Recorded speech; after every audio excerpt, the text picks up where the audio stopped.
Mitchell Heating and Cooling's rich tradition is built on a reputation of quality, integrity, and a great value for the customer's dollar. For over 50 years, Mitchell Heating and Cooling has continuously met its customers' needs by maintaining, servicing, designing, and installing quality systems that will stand the test of time. Mitchell Heating and Cooling is a premier-level Trane comfort specialist that has been certified by Trane as having met Trane's stringent standards and is committed to being the best in every aspect of business.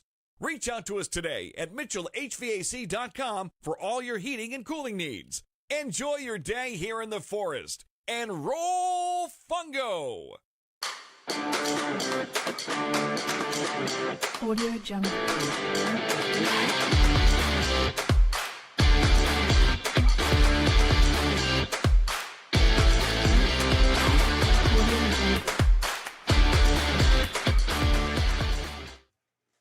Number 1, Dylan Smith in left field. Good evening, everybody, and welcome to Next Door Radio. I'm Josh Bartosa. Alongside me is Trey Snide for Wake Forest Fungo Baseball at JB Flaherty Park, taking on the Clayton Clovers tonight in a game that comes right after they beat the Tarboro River Bandits 8-6 thanks to some ninth-inning heroics last night. It's a depressive look. Last time they faced off against Tarboro wasn't a very good game, so they got back on the right track. Of course, this past game they faced off against Clayton. It was an unfinished ball game, so looking to redeem themselves here after a great couple wins. Absolutely. The Wake Forest Fungo coming out on a two-game win. Technically a two-game win. They had a 3-1 lead against Clayton the last time. Game went unfinished. And like we just mentioned, the 8-6 win over the Tarboro River Bandits. We got a starting lineup for the Wake Forest Fungo. Leading off, the second baseman, Jason Arendt. You have Harding in center field, Anthony Mita at shortstop, Walker at first base, Williams in right field, the designated hitter, Stallings. Lawson Wheeler, the extra hitter tonight. Hood in third, Hunter Zentz in left field, and Elijah Jordan, the catcher. And on the mound, Houston Wills, a guy who last couple of games been doing pretty solid on the mound for the Wake Forest Fungo. I'm excited to see him. He's an uncommitted senior coming out of high school. His best year came back in 2022 where he had a 2.23 ERA. His 2023 season wasn't quite as good with the 14, but he gave up 10 walks and struck out 8. The year before, he was at 21 strikeouts. So he's looking to redemption once again here tonight. And heading over to the Clover side, Isaiah Thomas will be leading off with the center fielder, Jackson Dunlap the right field in the 2 spot, Garrett Moffitt in left field, Mike Snyder at first base, the extra hitter Tyler Manesi, designated hitter Jalen Lee, second baseman Davey Morgan, shortstop Zach Soltowski, catcher Luke Bowen, and third baseman JoJo Allen on the mound for the Clovers tonight. Number 35, Braden Humphreys, who on the season yet to give up an earned run. He's played 2 games at the second start, just 6 innings pitched and 1 hit against with 2 strikeouts. So he's going to be tough to get hits against tonight. Clayton's a good team. We talked a little bit about it off the air before we started going live here today. This is kind of a homecoming for me, where I went to Clayton High School, played at East Clayton Park back at the rec ball, and so a lot of people, or a lot of players that are on the Clayton Clovers, I kind of grew up with, which is pretty hard to believe. I'm feeling old, though. I'm kind of the old man in the group now. Yeah, you have a guy that just graduated high school a few years ago and a guy that graduated, we'll say, at least 5 or so years ago. A little bit more than that, my friend. I just celebrated my 10-year a little bit about 5 years ago, so there you go. Well, there you go. I personally went to Leesville High School. There's a couple of guys on the Wake Forest Fungo who went to Leesville. I played a couple games of travel ball with them. Anthony Mia is one that comes to mind. David Sandy was a guy that has been linked to the roster, but Anthony Mia played at Campbell. Campbell just finished their season after some tough losses to South Carolina in their regional and the NCAA tournament. Now he's playing back. Been pretty solid, went 1 for 3 in the game last night. Find himself in the lab again tonight. I'm excited to see what they can do. Of course, a couple of long balls last night. But right now, we're going to head down to the field for the national anthem.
Play ball.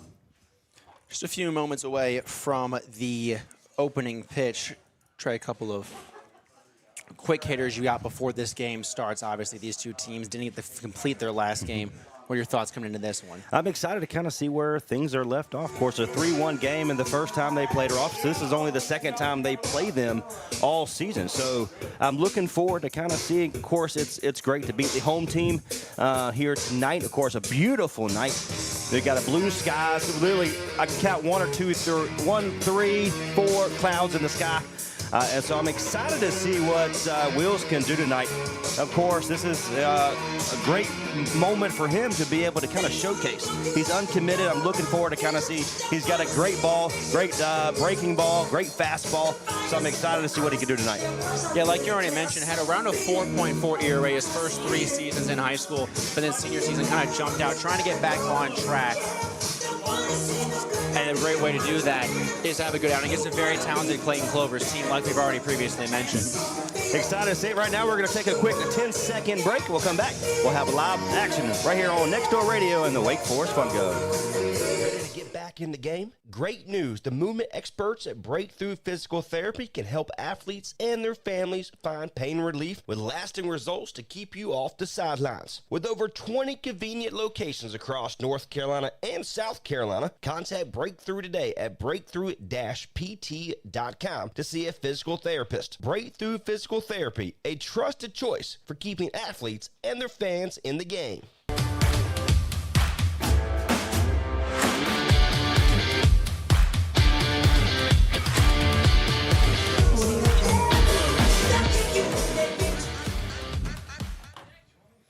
Back inside JB Flaherty Park, we're just about set for the first pitch. Leading off in today's contest, the center fielder Isaiah Thomas for the Clovers. Leading off for the Clovers, number 3. Again, a beautiful day, perfect day for some baseball. Thomas, the junior outfielder from UNC Pembroke, swings and misses at the first pitch, 0-1. There's that kind of lively fastball that we were talking a little bit about during the pregame. Thomas just 3 games played for the Braves during this collegiate season. He looks at the first ball outside, 1-1. Hitting .286 so far this season with 5 runs and 5 RBIs for the Clover. Again, a very hard-hitting team, lots of firepower on offense. 1-1 pitch from Wills is fouled off. They'll be 1-2. Talk about a little bit about Isaiah Thomas, number 3 for the Clovers. He's got a great swing, great stance. It looks like he's able to keep his hands back, so he's a good ball player. Thomas played at Rocky Mountain Academy for prep, earned All-State and All-Conference. Ours, that next pitch is outside, 2-2. Just a little bit outside, should we say? Just a little bit. Just a little bit. We've seen that a lot in these games. Obviously, the humidity in Wake Forest and North Carolina in general can get that ball a little bit slippery, need some more grip on it, and most likely won't be the only time we see that tonight. Exactly. 2-2 pitch from Wills. Just a bit high. Full count now to the leadoff hitter. That kind of shows me where the ump is going to be here tonight. We've seen a couple games where he's calling the low ones or the outside. That looked like right down the middle to me. Payoff pitch from Wills. Outside, ball 4. So leadoff walk to Isaiah Thomas brings up Jackson Dunlap, the right fielder. Again, a little bit high for Houston Wills, the number 14, the pitcher for the Fungo. Again, a lively arm, good fastball. He's a lengthy pitcher. So Jackson Dunlap, the sophomore outfielder, playing at Chowan University. .324 average this season for the Hawks. First pitch from Wills is low, ball 1. A little bit all around the plate, a little bit for Wills here to kick off the game. Next pitch is hit on towards Arendt at second, over to Mita at shortstop. He gets the first play at second, and the double play will be completed. Very close one, very speedy guys on the base pass for the Clovers, but quick double play gets out of the early trouble. Yeah, Arnett had an opportunity there to kind of get it going here to toss it to second, and even the first baseman and the first base coach had to wait for the field judge to be able to say, all right, that was extremely close. Stepping in now is Garrett Moffitt, the left-handed junior out of Cary, North Carolina. Looks at a first pitch ball. Off an interesting collegiate career. Previously was committed at NC State, played a little bit in 2022 as a left-handed pitcher. No longer committed to a college as he fouls the next pitch off 1-1. So far this season, a 281 average with 8 RBIs and 2 doubles. Looking to keep the top half of the first inning alive for the Clovers.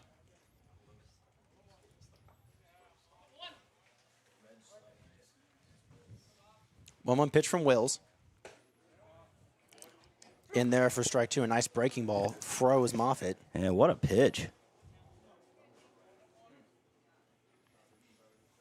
1-2 pitch from Wills. He's working fast. That one's way outside, 2-2. Again, the breaking ball is working pretty well so far for Wills here for the Fungo. If you get his fastball working, that breaking ball will be damaged as well as that next pitch is well outside. So a full count again. I like what he did there to kind of go from the breaking ball back to the fastball to kind of keep it off guard there for the hitter.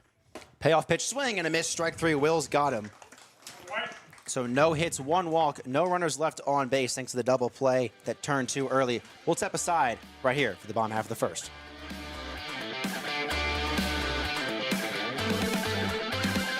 Oliver's Towing and Recovery is a family-owned and operated local business since 1965. This local family business does towing and recovery in and surrounding areas of Granville County. Oliver's Towing and Recovery also does jump starts, lockouts, tire changes, fuel delivery, local and long-distance tows, and medium and heavy-duty towing. Call today if you need a pick-me-up from Oliver's Towing and Recovery at 919-693-2520. That's 919-693-2520, or find them online at oliverstowingllc.com. There's nothing too big or too small for Oliver's Towing and Recovery. When you make the right decision, it feels good, like picking the perfect restaurant or the right clothes. It also feels really good making the right insurance decision. That's where State Farm agent Margier White can help. Stop in at 234 Raleigh Road in Henderson and let her help you select the right protection at the right price. State Farm agent Margier White will make sure you understand your State Farm coverages so you know what to expect when the unexpected happens. Stop by and visit today at 234 Raleigh Road or give her a call at 252-598-0163. Like a good neighbor, State Farm is there. PlumServe LLC technicians have over 20 years of experience in plumbing repair and services. They pride themselves in being a local, honest, and professional company. Let them give you a quote today on those needed upgrades in your home. Your choice for plumbing in Creedmoor, Oxford, Henderson, Durham, Raleigh, Chapel Hill, Cary, Apex, Stem, Garner, and the greater Triangle area. Visit their website today to schedule. You can contact them there as well. PlumServeLLC.com. Again, that's PlumServeLLC.com.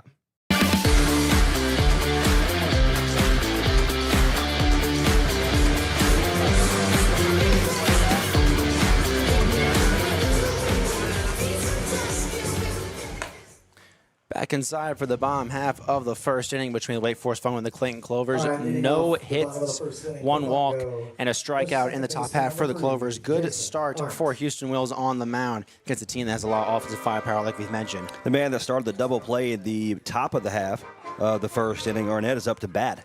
And again, I remember, I'm going back, I say this story every time we're on the air, when he was mic'd up last year and hit a bomb straight to center field directly on the radio. It was fantastic.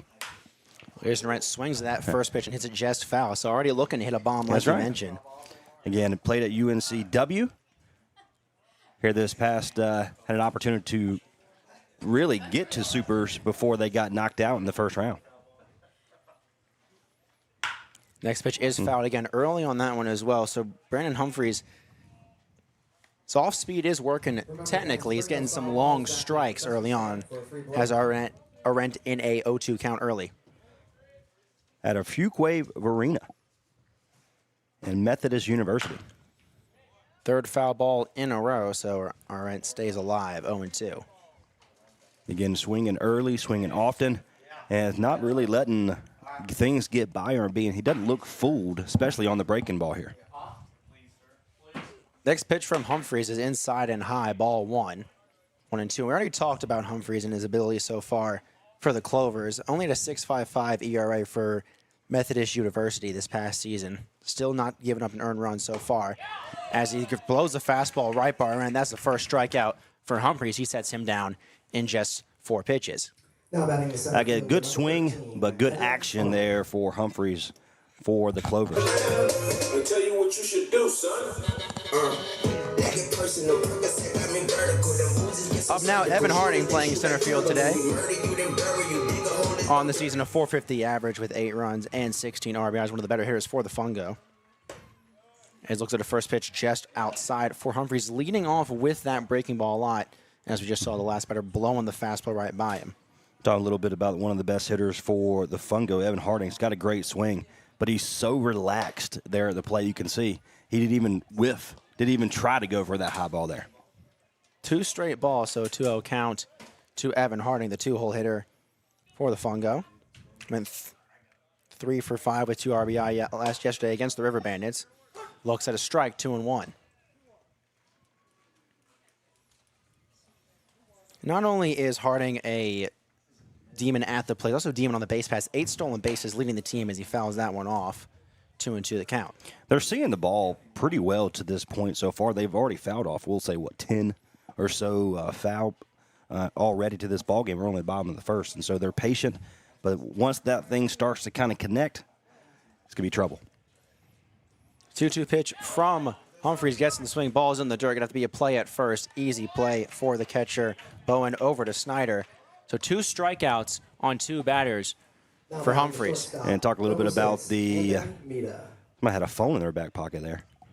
A little something fell out. Harding was trying to record himself hitting the ball there, but in all seriousness, again, Humphreys threw that breaking ball after a couple of fastballs to foul off, and then all of a sudden he just dropped. The ball just dropped in front of the plate. Harding swung and had an opportunity to get to first after the pass ball, but great play by the catcher. Anthony Mita steps into the left-handed batter's box now. Looks at a first pitch ball. Anthony Mita from Campbell University. Just 2 hits and 6 at-bats this season. It's with the team while they try to make their run to Omaha. Ended after they lost to the South Carolina Gamecocks. And the regional looks at a next pitch ball, 1-1. Mentioned at the top of the broadcast, Anthony Mita went to Leesville Road High School, also went to Leesville Road Middle School. Me and him growing up, playing a little bit of travel ball together. Looking to see him, perform well at the plate. I haven't seen him play baseball in a while. He was a lot better than me, hence why he's down there on the field and I'm up here in the press box with the fancy headset on. 2-1 pitch from Humphreys. Outside ball 3. Just kidding. They said it was a strike. Wow. Late call there, so it count now even at 2-2. Anthony Mita doesn't like the call. I don't think anybody does, especially in this press box up here. 2-2 pitch, check swing. And the Bingo. first base umpire says he did not go. So a great check swing from Mita. Should be a walk, but instead it's a full count with 2 away. Everybody on our left said, oh, he swung. Of course, the only man that counts is down there at the first base. Maybe a little bit of a makeup call from the home plate umpire for that last like one. it. Payoff pitch from Humphreys. Hit sharply onto the first base side. Gloved cleanly by the first base. He'll throw over to Humphreys, who tries to get That's there on the safe. place. But Anthony Mita, like you just said, beats out the throw. Humphreys slow to get off the bag. Or slow to get off the mound, I should say. And just then infield single for Anthony Mita brings up Will Walker. And so the first baseman made a great backhanded play to stop that, but he had to wait for Humphreys to get off the mound, like you mentioned. He had a better shot if he just went ahead and ran to first base. He could have got out. He could have got the out there. Up now, Will Walker, like we mentioned, the 4-hole hitter for the Fungo, with Mita on first. First pitch hits Walker, so now runners on first and second, and just like that, the Fungo are threatening, thanks to some speedy playing from Anthony Mita. Now batting the right fielder, number 17, Austin Williams. Coming now, the right fielder, Austin Williams, to try and keep the hitting alive and try to get the first run of the day. Austin Williams, 273 average with 2 runs. No RBIs yet on the season for the Fungo. Has a great chance now with Anthony Mita standing on second base. Ooh, almost hit him again. Humphreys losing control after it's a little bit slow to get off. Maybe he's a bit mad at himself for not covering the first base bag quickly enough. 1-0 count to Williams. Got a great lead on first and second here. Infield playing a little deep. Humphreys checks the runner on second, and that first pitch is going to be and the next pitch is going to be smacked right back to Humphreys, who just underhand tossed it over to Snyder for the third out. So no damage done. 1 hit, 2 runners left on base for the Wake Forest Fungo. We'll take a quick break before we come back for the top of the second.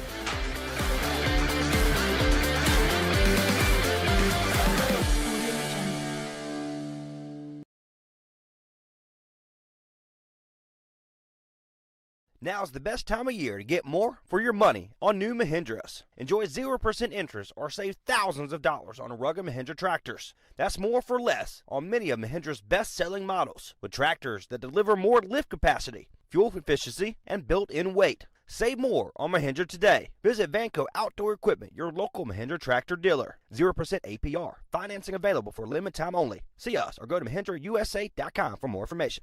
Unforgettables.com. Unforgettables.com. Unforgettables.com. Now that I have your attention, I want to take a moment to tell you about Unforgettables.com. Unforgettables.com specializes in hand-painted baseballs for every baseball fan. They also create a customized coaster, bottle opener, and so much more. Visit their website today at Unforgettables.com and follow them on all of their social media outlets today. That's Unforgettables.com.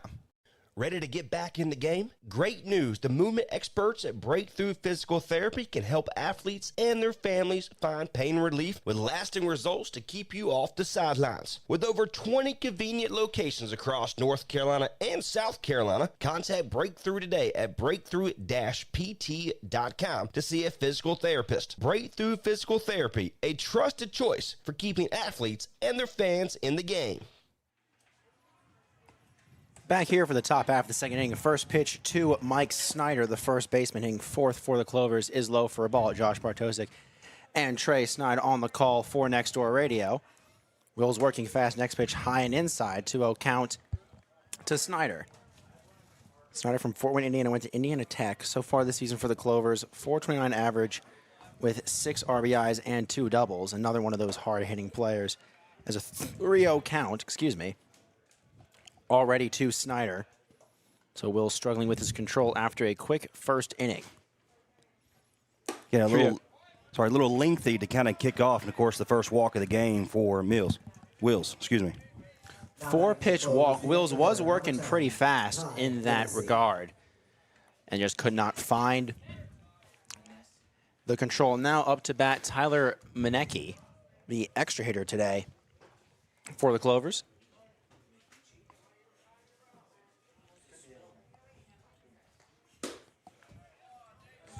First pitch is called a ball. So 5 straight balls for Wills already to start this inning. Next one's in there for a strike. Finally found the zone again. Gotta feel good for Wills out there on the mound. Kind of he's just rushing his, if you can see his pitch, he's not taking his time, just rushing.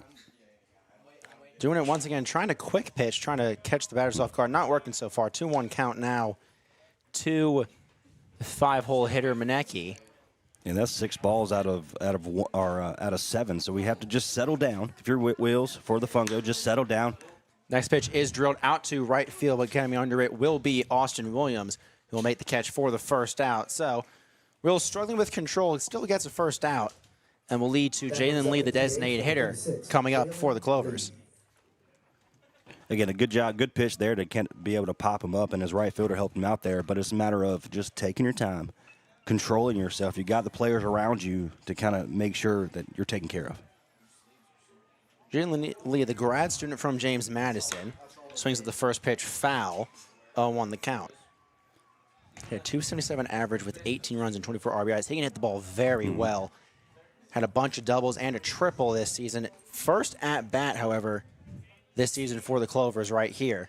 He's got some thump in his, some life in his bat. Swings in the next one, now 0-2. Foul tip, says the home plate umpire.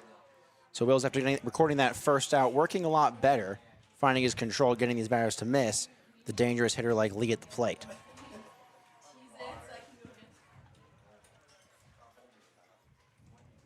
Lee had 30 home runs and 132 RBIs in his high school career. Runner goes on the pitch, and that one will be foul. Kind of a lucky break for the Fungo. That was just a slow roller down the first base line. Runner on first. Snyder would have been well safe at second. So count stays at 0-2, and Lee will have to try again. And the softball program there at JMU is a fantastic program. really come up these last couple of years, made a couple of World Series appearances. Last year's obviously no one better than Oklahoma, who's just been absolutely dominant. They did lose a couple starting pitchers this week, though. They did, Yeah, and yet they transferred. still found a way to go win, like 53 straight games. That's That right. one swung through from Lee. Attempted to run down first base line. Forgot that there was a runner at first. So another strikeout for Wills. That's his second. And 2 away in the top half of the second. Now batting second baseman number 2, Davey. Yeah, it's good to see Moore. Wills come back and just kind of have more control on the last couple batters. Of course, pop up to right, strike out there, kind of fooled him on the breaking ball. Davey Morgan, the second baseman up to bat, also plays at UNC Pembroke like a few of his other Clover teammates. Looks at a first pitch ball from Wills.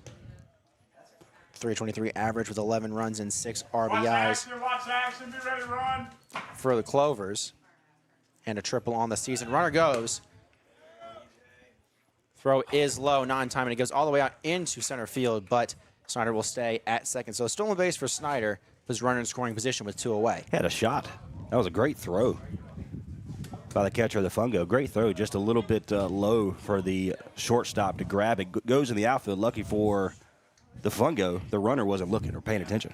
Good pop time from Elijah Jordan playing catch tonight, not where he normally plays. So that next pitch is low and away. Good job by Jordan behind the dish to keep it from rolling all the way to the backstop. Snyder on second, 2-0 the count to Davey Morgan. Next pitch from Wills is smacked hard down the third base line, but foul, 2-1. Good swing there by the Clovers. But again, you got to be impressed with the uncommitted Houston Wills, number 14 for the Fungo. Had 6 balls out of 7, had 1 strike in that, and he's been able to kind of bounce back and do a lot better and kind of keep that pitch count down. Still hasn't getting up a hit, has 2 walks so far. And that next pitch is outside, so another walk, make that walk number 3. Runners on first and second with Zach Soltoski, coming up, the shortstop Zach Zoltowski. for the Clovers. Soltoski, the junior infielder from Raleigh, North Carolina, plays at Mount Olive. 250 average with 4 RBIs on the season for Clayton so far in this summer league. Looks at a first pitch right down the middle. That's strike 1. Looking for a ground ball here just to be able to make the forced play, a little easy play for the Fungo to get back out to bat because you got some great hitters coming up for the Fungo. 0-1 pitch from Wills is smacked hard into the gap, into his left, right, and center field. Coming on to make the play. Attempting to was Harding. He can't get there. Runner comes around from third. He will score. That's Snyder. And looks like Zoltowski will go in with a double. So an RBI double for Zoltowski. And we talked about how dangerous this lineup is. So much strength throughout the lineup. You have a guy in the 8th spot contributing with the first run of the game. I mean, that's just what we like to say a no man's land there out in the outfield. No one could get there. Kind of died in this humid June air. Starting to get into that summer field. A little breeze earlier today, but still a pretty hot day as Luke Bowen, the catcher, comes up for the Clovers, trying to keep the inning alive. And that first pitch hits him straight in the helmet. No worse for wear is Bowen. It looked like, I mean, it could have been the possibility of hitting the bat, but it looks like we're going to have Now batting the third baseman. because I thought it might have hit the bat out on the backswing as he was getting out of the way, but based on what we heard and whatnot, pretty loud. Lucky to see that Bowen is okay. You always hate to see those plays. They're very scary. I mean, baseball is one of those more dangerous sports the more you think about it. As get a pitcher's mound visit with Jordan, head coach Jake Jones, and Wills, who after giving up his first hit of the game to give up the first run, immediately domes a guy in the head, which is not really what you want to see. It's always a dangerous play. Saw the home plate umpire go out to talk to him as well. But what does Wills need to do to get out of this inning? Bases now loaded. You're in the 10-hole hitter now with JoJo Allen. Normally you would think that that's an easy out. However, this is a Clayton Clovers team that is very, very dangerous. Well, they're deep and just making a good pitch here. Again, you're getting the ground balls. You're getting the pop-ups. That one just found no man's land. Nobody was there. And so a great throw to get from Harding through a great throw from center field to almost get him at third to get out of the inning. But just make good pitches. Settle down. Again, you're talking about the hit and then hit the batsman. It's just a matter of settling down. If you're Wills, just settle down, control yourself, get back out there, and make a good pitch here. Here's the 10-hole hitter, JoJo Allen, 118 average with the Clovers. First pitch low and away, ball 1. So a dangerous situation, bases loaded. And again, one single here will potentially cleared the bases. The uncommitted high school senior looking to get out of a jam. Gets Allen to pop it up, but well foul behind the backstops. Now a 1-1 count. With 2 away and the bases loaded, 1-1 already crossed in this inning thanks to the bloop double from Zoltowski to bring home Snyder, who led off with a walk. Next pitch is low, ball 2. 2-1 now with 2 outs. Top half of the second. Again, it's not like he's missing extremely off. I mean, it's not off. It's just a little bit. Mechanics are not there. Good pop up. Next pitch is popped up down the left field line. Running under to make the play is Hunter Zentz, and he'll do so. So just 1 run across, 1 hit. 3 runners left on base for the Clovers, but they take a 1-0 lead into the bottom half of the second. We'll be right back on Next Door Radio.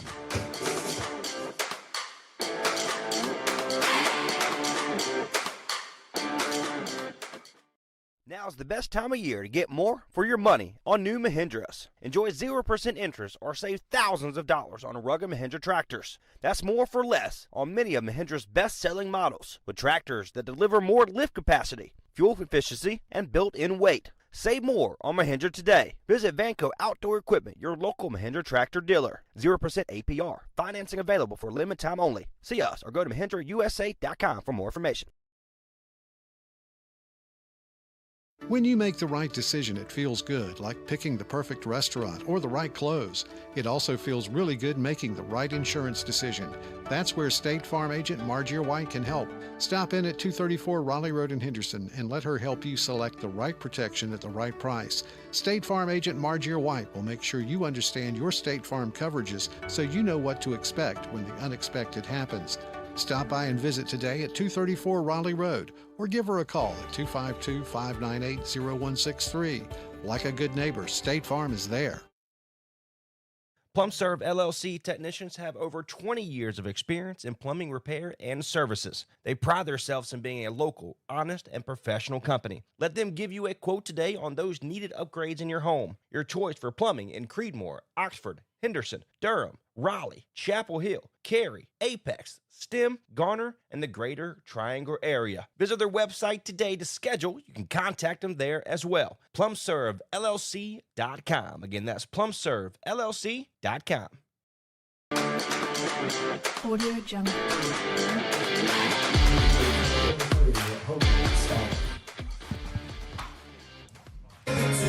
Back inside JB Flaherty Park. 1-0 lead for the Clovers thanks to an RBI double from Zach Soltowski in the top half. The second bunt, Houston Wills, gets out of the bases loaded jam. Now leading off the bottom half of the second inning for the Fungo is the DH Hogan Stallings, who gets drilled on his first pitch. So we didn't even tell you about the fact that he had 2 home runs in yesterday's contest. Correction, that was actually Thomas Fox. They switched them last minute in the lineup. So Thomas Fox gets drilled on the first pitch. And he'll take first base. Number 9, Lawson Wheeler. Now up to bat, Lawson Wheeler. After Fox gets drilled on the first. We've already seen a couple of batters hit today in this game.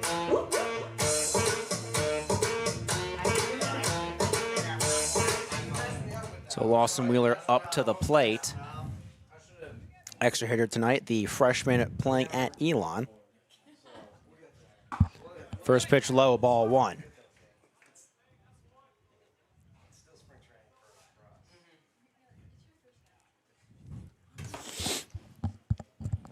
Wheeler, .231 average on the season, 3 runs and 4 RBIs. He fouls that next pitch off down the line. 1-1 the count now. Or 0-2, excuse me. It looks like the ump called that first pitch a ball. The ump's been a little all over the place early on in this contest.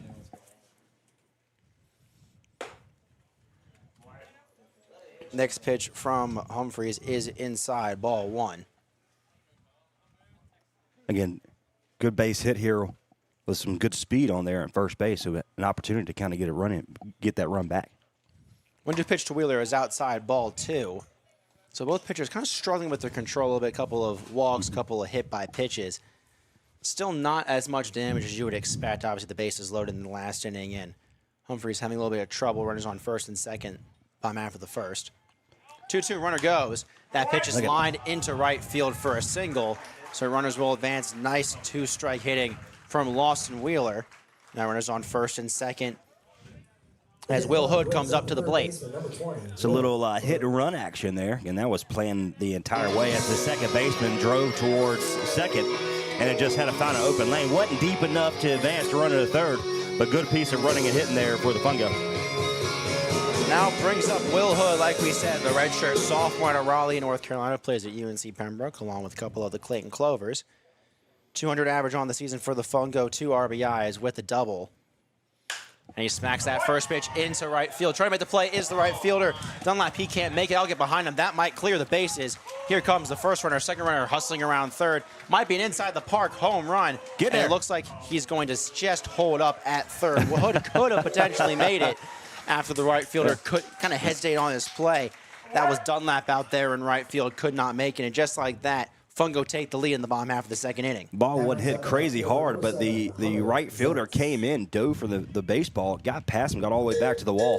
And so an opportunity for an in-the-park home run there, but smart move by the third base coach. They kind of keep him there because we haven't tested the arms there deep in the second base just yet. It's coming, though. It's coming. It will eventually come. That's Morgan at second base. Still no outs, runner on third. Zentz swings at the first pitch he sees for strike one. Yeah, Will Hood, the batter, just hit a triple. He was batting .389 last year. Looking at Hunter Zentz out of Pitt Community College. Swings early at that one, 0-2. So Humphrey's now going between that fastball and the off speed that worked earlier in the game after that first pitch triple from Will Hood. Zinks was a little bit kind of second guessing himself. Again, it was a strike either way. He didn't know if he wanted to swing there. Swings at that next pitch, hit on the ground to the third baseman. Allen going to throw across the diamond, not in time. And it looks like Zentz will get an infield single, and the run will score from third. So just like that, 3 runs quickly. The bottom half of the second for the Fungo, they take a 3-1 lead. Again, third baseman for the Clovers. He just couldn't get the ball out of his hands. The second guess, that's JoJo Allen, number 24 over there for the Clovers. Again, his second guess, he was looking at the runner coming home, and our runner was just a little bit too fast. Zentz was a little bit too fast for Clover there. They call it the hot spot position in baseball for a reason. Zentz goes on that first pitch. That throw bounces a couple of times. Got him. And they are going to say he got the runner on the double bounce. Nice play from the shortstop, Zoltowski, to pick the ball and make the tag at the same time. So first out comes on the base pass for the Fungo. But that first pitch to Jordan was a ball. The catcher about left a huge bruise on the back of the pitcher of Humphreys as it was extremely low. Humphreys got out of the way, and a great tag from second base as the throw was a little bit off. So wonky throw kind of fell out of the hands, it looked like, of the catcher in Bowen, but still able to make it bounce in there beautifully, if you want to call it beautiful. I mean, baseball is a beautiful game. Depends on if you would have liked an absolute dart. Still works either way. 2-0 count. And that pitch from Humphreys is in there for a strike, 2-1. It was a pitch. The ball was about 2 or 3 feet off the bag, but the second baseman tagged the feet as he was sliding in. So good play by the second baseman. Very smart heads-up play from the shortstop, Zoltowski. The next pitch is flied into shallow left field. Looks like Moffitt's going to make the play, and he does. So 2 away now in the bottom half of the second inning. Looked like he lost that in the sun a little bit. Didn't quite know where it was, but then kind of the last second found it. It is getting a little sunny out here early on as the early evening starts to turn into night. Still able to make the play. Now the lineup rolls over. Jason Arendt back up, the second baseman. Struck out swinging his first time up. And a couple foul balls to get it going for him in the bottom. But he's going up there swinging. Fouls that pitch off as well. Of course, in the game, we're going to announce the Mitchell Heating and Cooling Player of the Game. Last game against Tarboro was Hogan Stallings, who was a late scratch here today. A couple home runs his way, but looking for Arnett to get on the board here. Swing and a miss. Arnett goes down swinging for the second time in 2 innings, but 3 runs come across in that inning for the Fungo, started by that Will Hood triple. We'll take a quick break. When we come back, we'll be ready for the top half of the third. Audio Jungle.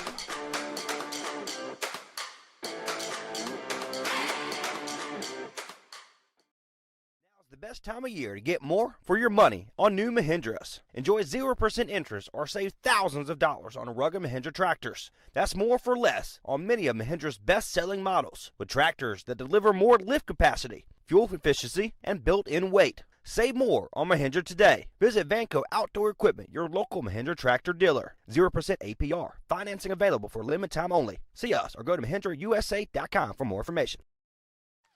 On behalf of everyone at Oliver's Towing, Towing for a Cure, in memory of Denise Ellis, Sandra Newton, along with all who have lost their battle, and in honor of all living survivors. 100% of all ticket sales and proceeds go to Pretty in Pink Foundation in Raleigh, North Carolina, on behalf of breast cancer awareness. The raffle tickets are for sale, $25 each, or 5 for $100. First place, custom wrap snap on toolbox, $2,500 value. Second, a Vase Texas Roadhouse gift card, that's $550 value. Third place, a Roku 55-inch TV, a $248 value. Fourth, breast cancer theme die-cast NASCAR and gas card. That's a $90 value. Fifth place, Steel Magnolias gift card, $50 value. Sixth place, Fishing Creek gift bag. Top half of the third inning at JB Flaherty Park. Fungo taking a 3-1 lead. Busy second inning for both pitchers. Wills, his first pitch to Isaiah Thomas, the lineup rolls over for the first time. Looking for Wills to kind of get a better start to this inning. Again, gave up one in the top of the second. Look for him to kind of settle down. Ripped to the left there. Next pitch from Thomas is fouled off. Count even at 1 apiece.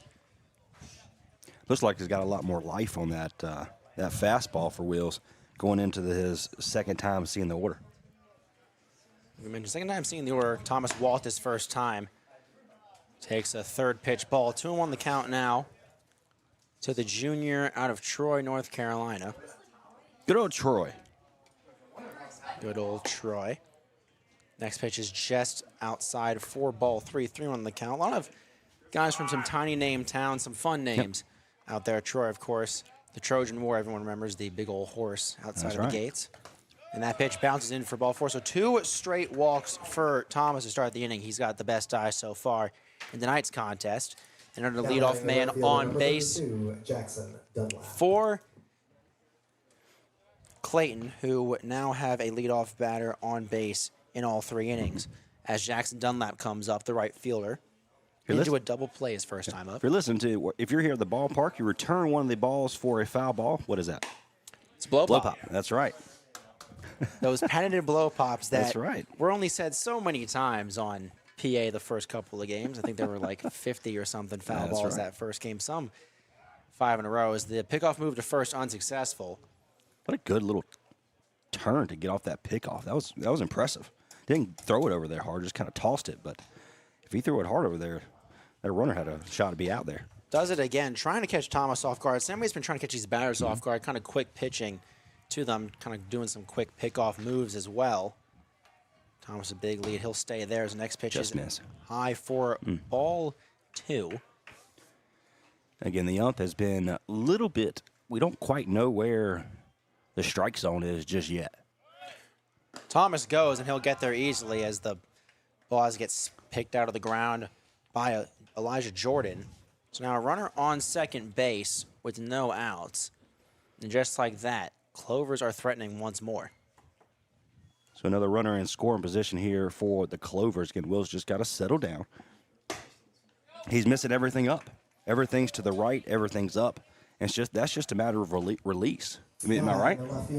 It is a matter of release. I pitched when I was playing travel ball with Anthony Mita way back when. We did I was a pitcher. He was playing where he normally is a shortstop. And it's always a thing. You release it too high. You don't get enough kick from your leadoff foot. You're going to throw the ball high. And it looks like Jake Jones going to come out and talk to his pitcher in Houston, Willis, who struggling so far. Yeah, the second time that head coach for the Fungo has been out there. So, again, fortunate for the Fungo. They're up by 2 now, but runner on first and second.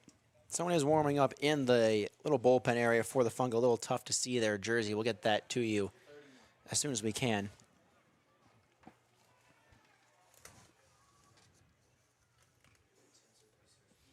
As the mound visit continues for Ryan Manning. Ryan Manning is the one. Thank you very much, Trey. Ryan Manning is warming up in the bullpen for the Wake Forest Fungo. Could potentially see him soon. It's been a long mound visit. We'll talk about this game a little bit so far. Pitcher communication looks like Ryan Manning is going to come in for the Wake Forest Fungo. So that'll do it for Houston Wills. Just 2 innings, only 1 run against, but several walks to his name. Can't give you the full stat line yet. He does have 2 runners on. That could potentially be earned. We'll get you a little bit of information on Ryan Manning coming in to relieve Houston Wills. Pitches. Ryan Manning, another guy, just came out of high school himself, right-handed pitcher, 6'1", 175. Committed to play at William Peace University. He too went to Leesville Road High School, so played with Anthony Mita, David Sandy, and Austin Williams as players that went to that high school. Had a 5.14 ERA in 2 seasons varsity seasons, I should say, with the Leesville Pride.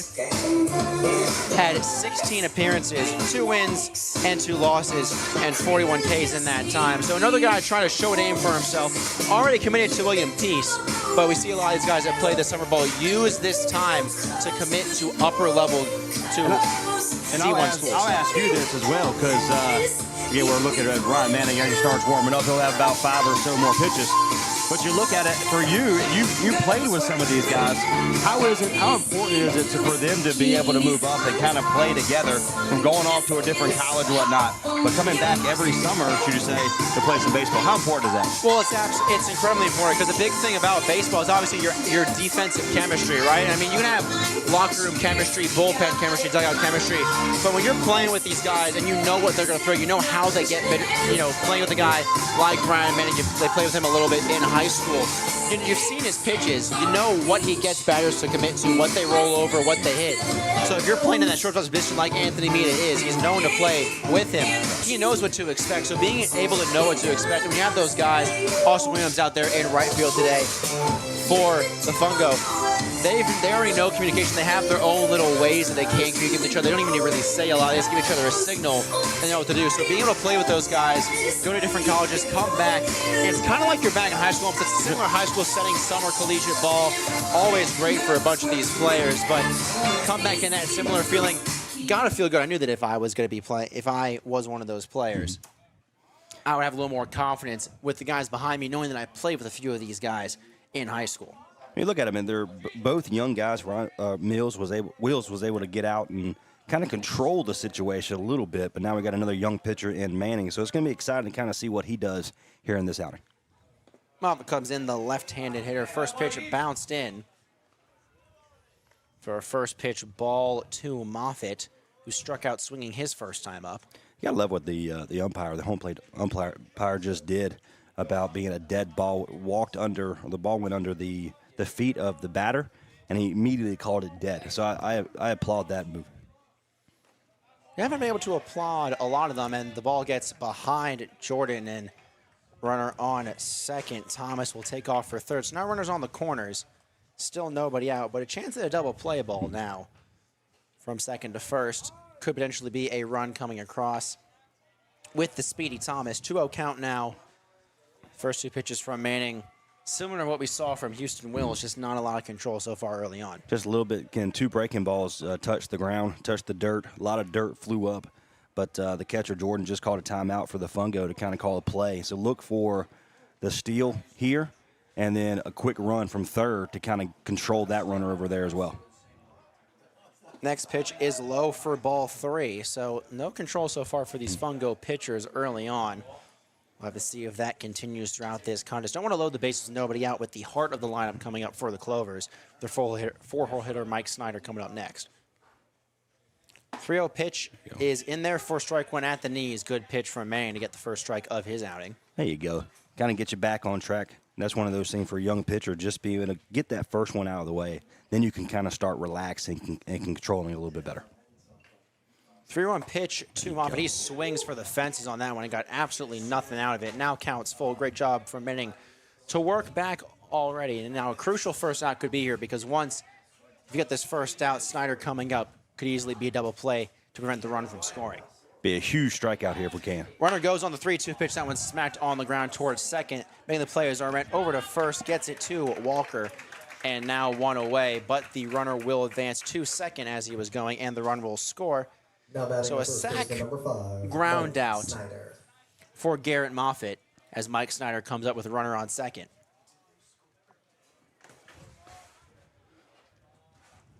So 3-2. Manning's looking to kind of control it now with the runner on second. First pitch from Manning is Good in there pitch. for strike one. That's a good pitch right there. Nice breaking ball. Now we've talked about how this ump has struggled with keeping a zone so far, but that one seemed pretty obvious, almost right down the middle. The zone 1 pitch is smacked out into shallow right field. Trying to make the play is Williams. He tries to pull up on it. It goes behind him, and that will most likely score a run. And it looks like Snyder's going to go into second, and coming around third and scoring will be Dunlap. So just like that, the game is tied, and a lazy fly ball. We've seen 2 of those already in this game. Both sides now. Right fielders struggling a little bit in this one, and now the score is tied at 3 apiece. Man, just the miscue there at right field. We saw that the same thing, exactly the same thing there for Clover. Kind of get around a couple runs. Unfortunately, there was only one runner on the base, which was second base. And so now it's tied. So we just got to settle down. Ryan Manning's got to control it here. Got to get that ball up because that's about the 5th or 6th ball that he's thrown in the dirt so far. A lot of dirt already covering that home plate, and still no control. 1 out so far in the top half of the third. 2 runs already across. And Wills saw his night end early, and Manning trying to get out of a jam he's put himself in. Next pitch, right on the outside corner for strike one. Beautiful off-speed pitch. Evens the count at 1 apiece. Remember, this second time in the last couple of days that this two teams have faced off against each other. Last time was on June 11th, which was a kind of a rain delay, did not finish. So now this 2 teams are going to fight all year. 2 teams that are around the same area in terms of the record so far. Fungo went a losing streak to start the game, then a losing streak to start the season, then a winning streak, losing streak, winning streak. Kind of an on and off season as the Clovers have been similar in that regard, but scoring runs seemingly at will all season long as that next pitch is low and outside. Runner's going to take off for a third. Jordan, the throw. Good throw. Not going to be in time. Just off on the throw. Good recovery from Jordan, but Hood couldn't make the tag. And just like that, 1 away. And the leading run is now just 90 feet away. The top half of the third inning. Well, the 1 out, two already across here in the top of the third. Manning, again, it's going to be interesting to see how he kind of controls himself and kind of comes out with this because, again, he's a young pitcher. Again, I can't imagine even this level being on the mound right now, but just a matter of just as a young pitcher, that's got to be hard.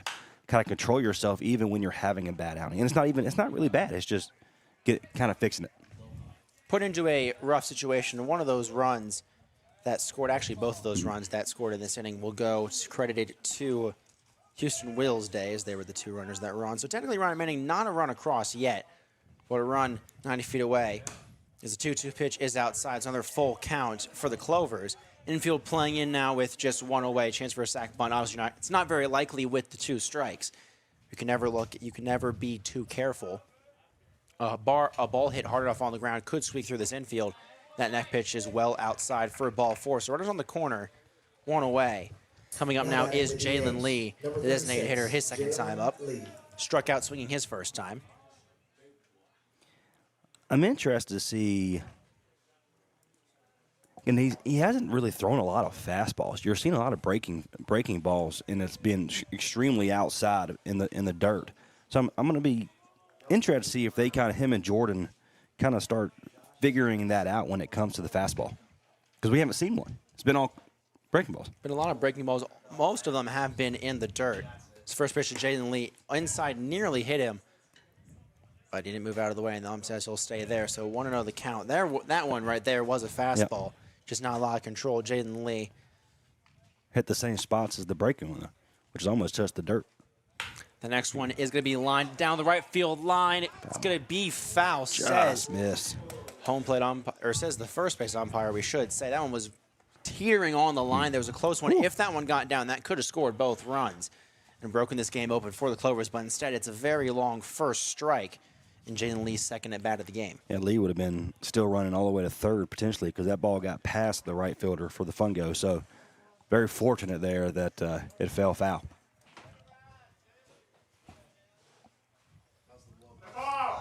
One pitch from Manning. Runner goes. That one's hit on the first base side. Look Get a at step there. on the play. Step on the bag, I should say, as Walker makes the easy pick. What a play at first.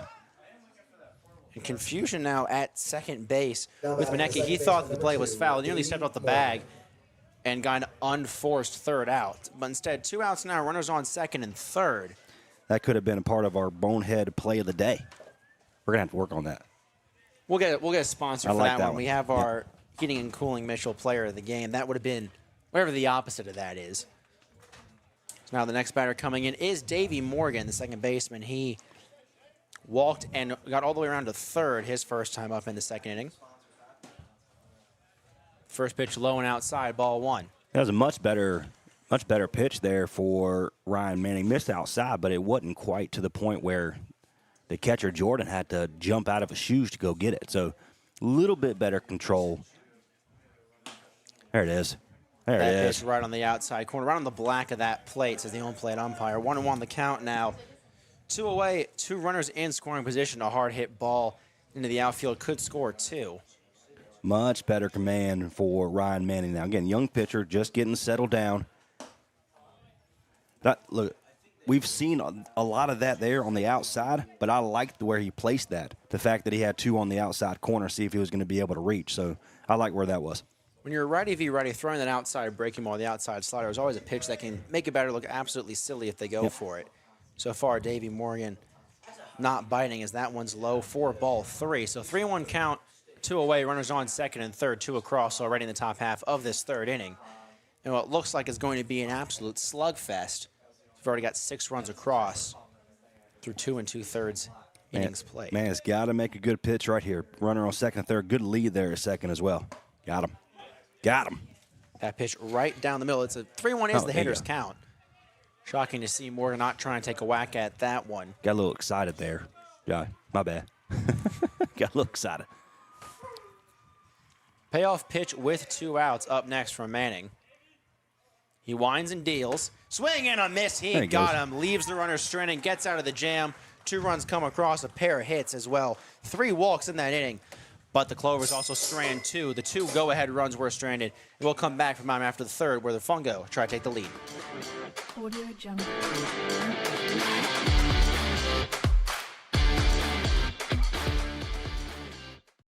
When you make the right decision, it feels good, like picking the perfect restaurant or the right clothes. It also feels really good making the right insurance decision.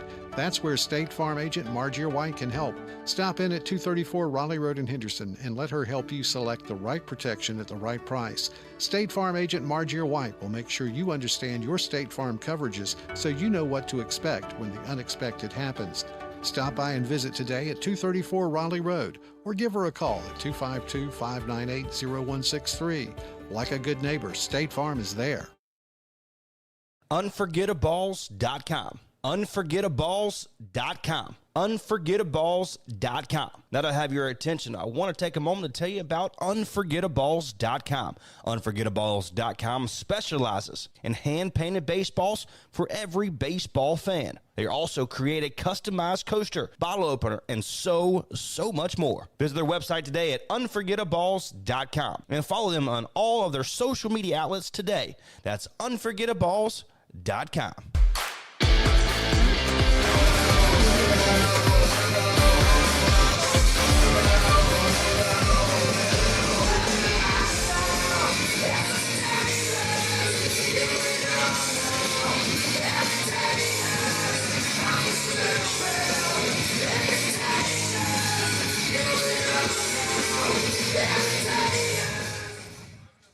Back here for the bottom half of the third inning. Evan Harding up to the plate with Brandon Humphreys still on the mound for the Clovers. Harding struck out swinging his first time up. To start the inning off hot, no leadoff looking for the second straight leadoff man aboard for the Fungo as that beautiful breaking ball we saw multiple times in the first innings right there again from Brandon Humphreys in there for strike one. Back in 2022, Harding had a 357 batting average. He'll hit that one sharply on the third base side, goes off the glove of Allen. That one might be scored as an error or a hit. We'll have to wait and see. Ball absolutely smoked on that third base side. They don't call it a hot corner like you mentioned for nothing. The shortstop, number 6. That's the second time in a row that a ball has been hit over at third base. And, Allen has had a hard time maintaining both of them. Little struggle so far for Allen. The first one might have been more of an error. This one might just go down as a hard hit infield single. Anthony Mita comes up, the shortstop, looks at a first pitch ball. He singled his first time up, got the infield single that kind of got a slight push going for the Fungo before Humphreys came back and was able to settle down. 1-0 pitch from Humphreys is inside, ball 2.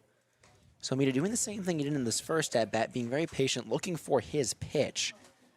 And so far, Humphreys not willing to budge an inch. Well, Campbell, they had a tremendous season this year. One of their best we've seen in 10-plus years. Next pitch is in there for a strike. I mean, you talk about the Camels. They're a team that back in the early 2000s were a dominant powerhouse in baseball, took a couple steps back. Now this year, one of the best teams in college baseball in terms of scoring runs. They had the most home runs in all of college baseball. Put it on display a little bit as Anthony Mita strikes through that or swings right through that next one for strike 2. So 2-2 the count. But Campbell, I mean, they showed their dominance, lost their first game to NC State, then came back, had a great game 2, hit a lot of home runs, and then absolutely dominated NC State in the elimination game. Had 4 home runs in that one. Just couldn't get it done against a much better South Carolina team. But on the up and coming is Campbell once more as that next pitch is high for a full count, 3-2. And I mean, Campbell, just a fun team to watch. Yeah. Similar to this game right now, both these teams hitting the ball very well. And Anthony looking to add to that, already a single on the day. Payoff pitch from Humphreys, runner goes, and that's ball 4, so it won't matter. As Harding moves to second and Mita moves to first. A walk, and now 2 runners on with the 4-hole hitter, the cleanup hitter, Will Walker, coming up. Chance to do some damage. And to finish that thought about Campbell, Meta was a big part of what Campbell did this year. So that's, I mean, you're talking about going back to his senior season, had 432 there at Leesville. 432. That's not no small task, my friend. Went to a couple of games as a senior at Leesville. I saw him hit a couple of bombs. That first pitch to Will Walker is drilled out into right field. Trying to make the play. Test it.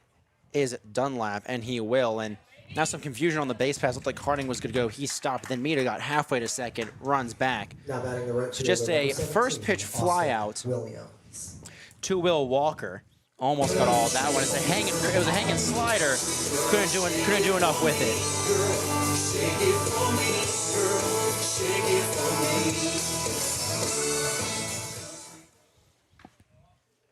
So Thomas Fox comes up, just kidding, that's not Thomas Fox. That will be Austin Williams. Getting my notes mixed up after the late scratch of Hogan Stallings. That first pitch, low and outside, ball 1. And go back to that pop-up there to right field. I was hoping they would kind of test it, but good thing that's why I'm up here and they're down there, because he threw a dart to third base. Well, we were talking earlier about why Will Hood stayed at third on that weird play that was that triple. And that's exactly why, because Austin Williams out there in right field has an absolute cannon of an arm, was able to get the ball all the way from the wall right into the shallow infield.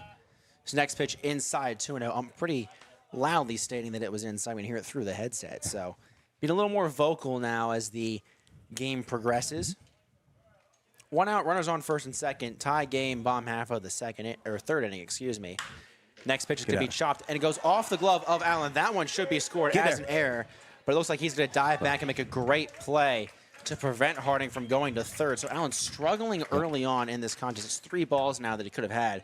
Can he get that one? A little chopper goes off his glove, gets it down cleanly. Now 2 outs, runners on first and second. He had to go up extremely high, little basketball rebound, should you say. He tipped off the end of his glove, but he made a tremendous play there to get the lead runner for the Fungo. And good heads-up play by Allen there and JoJo. So Thomas Fox comes up now instead of Hogan Stallings, like we kept thinking it was going to be for a long time. Fox takes a first pitch ball. So we'll get a look at his stats on the season. Just a .059 average, 2 RBIs, 5 runs, was 0 for 4, but scored a run in yesterday's game against the Riverbands, one of the few players to not get a hit. So big opportunity for him to get back in the positives. That ball would go behind the catcher. Bowman back to the backstop, and both runners will advance to second and third. So now a single could score the next run.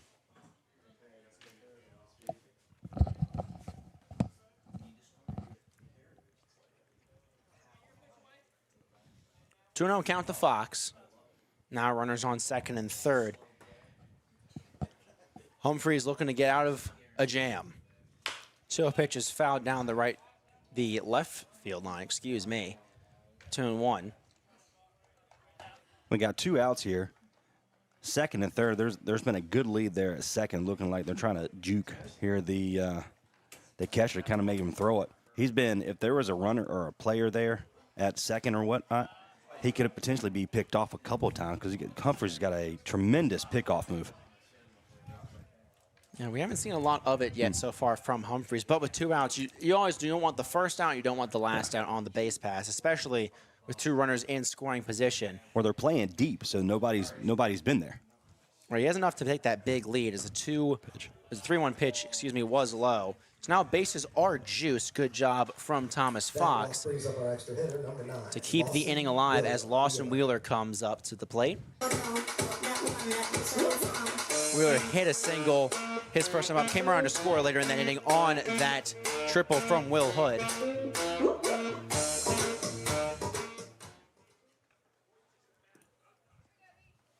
Bases loaded. Humphreys trying to get himself out of a big jam he's put himself in. That first pitch is outside, ball 1.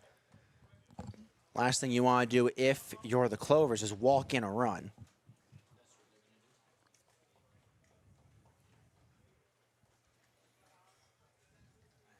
Humphreys trying to calm himself out. He has a high windup. That pitch is going to be chopped up shortly into the infield. We're going to make a quick play over from second was Morgan. Great play. Gets it over in time to Snyder as the infield was playing deep. So runners get stranded on the base pass. Game still tied at 3 apiece. We'll be back for the top half of the 4th inning right after this.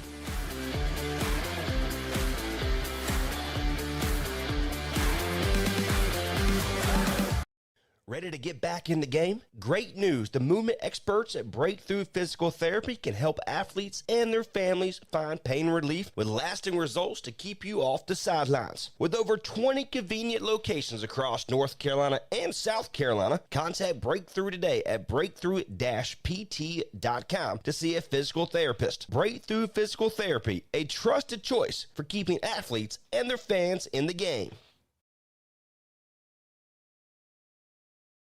Oliver's Towing and Recovery is a family-owned and operated local business since 1965.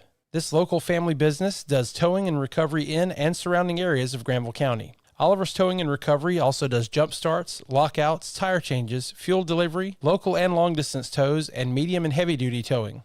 Call today if you need a pick-me-up from Oliver's Towing and Recovery at 919-693-2520. That's 919-693-2520, or find them online at oliverstowingllc.com. There's nothing too big or too small for Oliver's Towing and Recovery. Audio Jungle.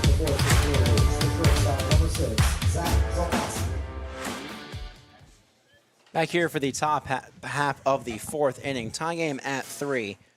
Back-to-back innings now where both teams have had runners in scoring position, not able to do anything with it.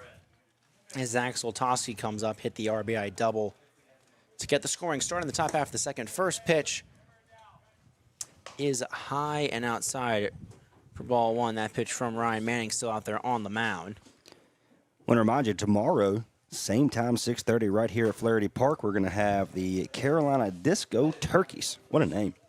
Incredible name that one is.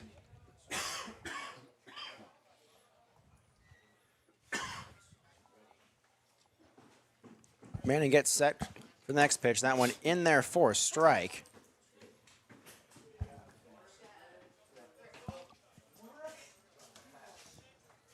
So count now at 2-1 for Zach Soltoski, and he'll just look at a ball. So 3-1 the count now. That was a extremely, even Jordan the catcher for the Fungo. He was shaking his head. 3-1 pitch from Manning is popped up into the left field foul territory. So count now full at 3-2. So way to come back here. It's a good opportunity for Manning to be able to get out of this, off of this batter after falling 3-0. Kind of climb back to 3-2 here. Payoff pitch from Manning. Hit sharply down the third baseline. That one will stay fair. That one he's going to try and turn two as it rolls all the way to the left fielder, Zentz. Got to hustle, trying to get into the play from Mita, just not in time. As the cutoff throw from Mita to our end is not Now batting the catcher, number 22. not in time. Very, very close. So 2 doubles on the day for Zoltowski. And just like that, Clovers are threatening once again. Now Luke Bowen coming at the play. He walked his first time up. Luke Bowen plays at Southeastern Community College out of Clayton, North Carolina. Looks at the first pitch just outside, ball 1.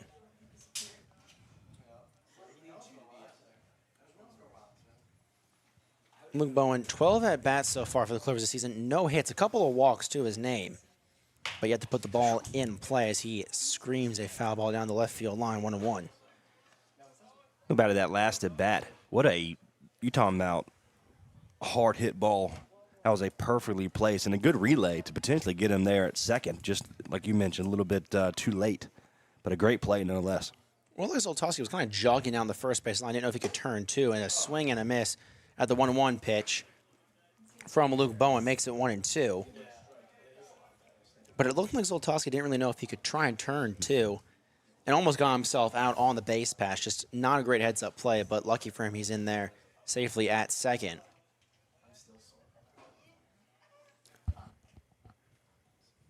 Manning kicks and deals on the 1-2 pitch. Swing and a miss. A beautiful pitch. Kind of froze Bowen halfway through. Still went all the way around and completely whiffed. 1 away in the top half of the 4th. Now batting the third baseman, number 24, JoJo Allen. So JoJo Allen up now, trying to make up for his blunders in the bottom half of the 3rd. One was scored as a hit. The other one, clear error, still got the out on the play. His first pitch is low for ball 1. Again, good lead there at second. Jason Arnett's got him for the first time really all day. We've seen the second baseman kind of hold the runners for the most part. Blue calls that pitch that looks pretty far outside a strike, so Manning gets the benefit of the doubt on a 1-1 count to JoJo. Well, that's what happens when, for a young pitcher, if the umpire starts to see that you're a little bit more controlled and get the ball in, it's a good opportunity for the pitcher here, especially the umpire, to help him out a little bit. So Zoltowski standing at second, still a pretty big lead. Aren't not as close as he was previously. 1-1 pitch from Manning is going to be chopped right to Arendt. He's going to catch it on the 1-hop, throw over to first. That's Walker. He'll make the play. Runner advances to third, but 2 away and a runner 90 feet away from scoring. That brings us back to the top. That brings the top of the lineup back up for the third time, excuse me. And that will bring Isaiah Thomas up, who's technically still 0 for 0 on the day. He's got 2 walks to his name, but Manning's going to look for that third out.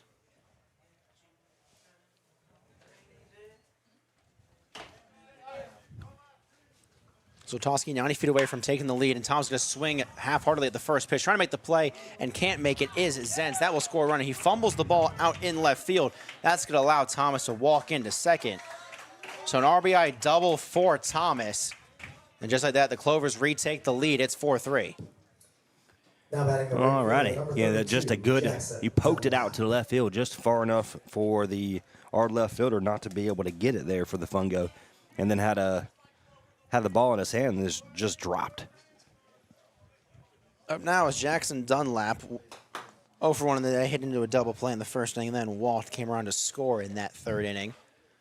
Looking to keep top half of the 4th alive for the Clovers now with a 4-3 lead. That ball's going to be lined right up the middle. It's going to be a tough play at home. Here comes Thomas around third. Throw is going to be not in time. Cut off by the pitcher. in Manning, and it's 5-3 now. So back-to-back first Now pitch batting the left fielder, swinging number 1, hits Garrett for the Clovers, Moffitt. and they extend their lead to 2. Man, so 5-3, 2 outs. Need some good pitching here from Ryan Manning to kind of stop the bleeding. Scored in the second, 1 run in the second, 2 in the third, and 2 here in the fourth to this point. And ever since that first inning, as that first pitch to Garrett Moffitt is inside for ball. Ever since that first inning where it was 3 quick outs, you had the walk, then the double play, then the strikeout, almost at least half or more of the lineup for the Clovers has come in every single one of these innings. So no quick innings, so no quick work for the Fungo ever since that first, which has led to Houston Wills coming out early and now might lead to Ryan Manning. No action in the bullpen yet for the Fungo. When you can't get quick work from young pitchers, it's very difficult for these guys to be able to maintain their composure. Because right now we saw where Ryan Manning was starting to, that was a ball there low. We saw him starting to kind of control a little bit. Now he's got back to kind of getting it outside and, with them breaking balls and not trusting his fastball here. Some nice 2-out hitting so far for the Clovers. 2-1 count to Moffitt. Sounds to be outside 3-1.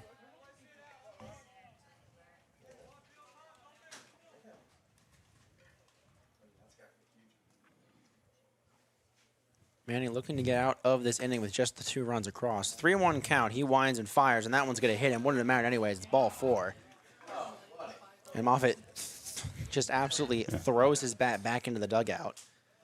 Now batting the first baseman, number 5, Mike So runners Snyder. on first and second as Mike Snyder comes up to the dish. They're clearly not happy about that one there. I mean, never getting hit with a fastball on the inside of your leg is never a good feeling, but he looks no worse for wear. As now Snyder comes up, hit a double and had a walk. In his time up, he's been one of the hotter hitters for the Clovers, who are keeping this top half of the fourth alive. First pitch swung right through by Snyder. Good pitch from Manning to get back into that one. It is now 0-1 count. Runners on first and second.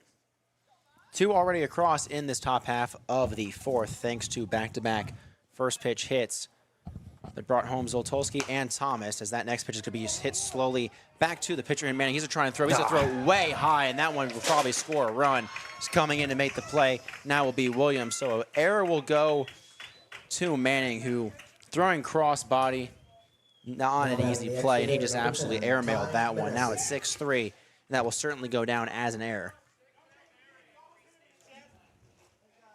So 3 already across here. Runner at third and first. Again, the one that was hit by a pitch earlier is now standing on third base. But just a rushing situation where you didn't have to. Yes, he was running hard out of the box, but you didn't have to rush there. Take your time.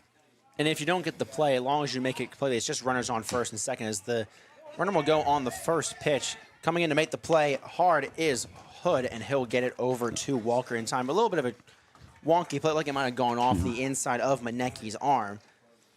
Looks like they're going to call out. So 3 runs come across in the inning. 2 runners left stranded. A error led to that third run. We'll take a quick break as the Fungo look to come back from a 3-run deficit in the bottom half of the fourth.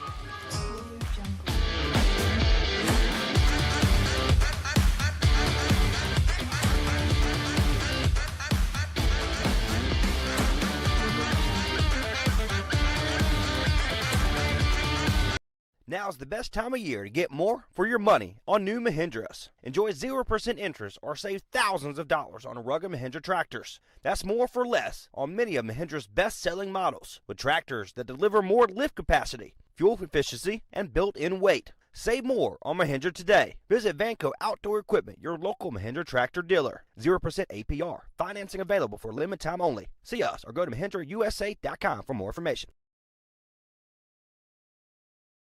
When you make the right decision, it feels good, like picking the perfect restaurant or the right clothes. It also feels really good making the right insurance decision.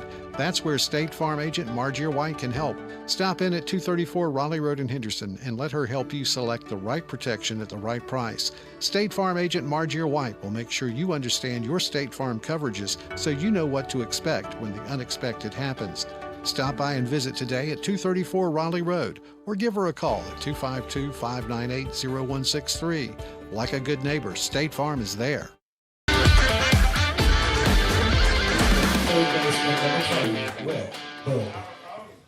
Bomb half of the fourth inning here at JB Flaherty Park. Now a 6-3 lead for the Clovers. A big top half of the fourth.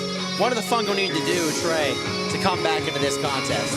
Well, it's just a matter of staying. You score 3 runs. We know this team can run or score. In the beginning of the season, they were averaging 10 runs a game, and so we know they can do it in bunches. They've already scored 3, and it starts right here. And I want to go back real quick to the end of the inning where Ryan Manning was able to get them. Elijah Jordan, our catcher for Fungo, was the first person that came up to Ryan Manning to kind of talk to him a little bit, say it's going to be all right. You got to love that out of a much older player than, of course, Ryan Manning, who's going into his freshman year in college. Gotta love that veteran mentality. Manning, and it looks like Will Hood's going to go down on 3 pitches. He didn't like any of those Nobody calls. did. Now batting the left And so fielder, quick, number 7, Hunter Zentz. quick work for Humphrey, still out there on the mound for the Clovers. It gets the most dangerous hitter so far for the Fungo out of the way. He tripled his first time up, brought home a couple of runs. Brings up Hunter Zentz, the left fielder today, but you gotta love that veteran leadership in college ball. I mean, yes, Ryan Manning is committed to William Peace, but nothing's certain when it comes to college ball, especially for those lower level D1, those D2 schools. Anything can happen, so can't let someone like that get in their own head. It looks like he might be able to bounce back as Zentz hits a screamer down the left field line, but foul. I'm extremely impressed with Brandon Humphreys, the pitcher for Clayton Clovers, who is out there, gave up 3 runs in the second inning, but since then really hasn't given it much. Then's gonna hit that one on the ground towards the shortstop. They're gonna say it didn't hit the. They're gonna say it went straight into his glove. Like it may have bounced, but so supposed to be able to pick it up or pick it off, I should say. So 2 quick outs.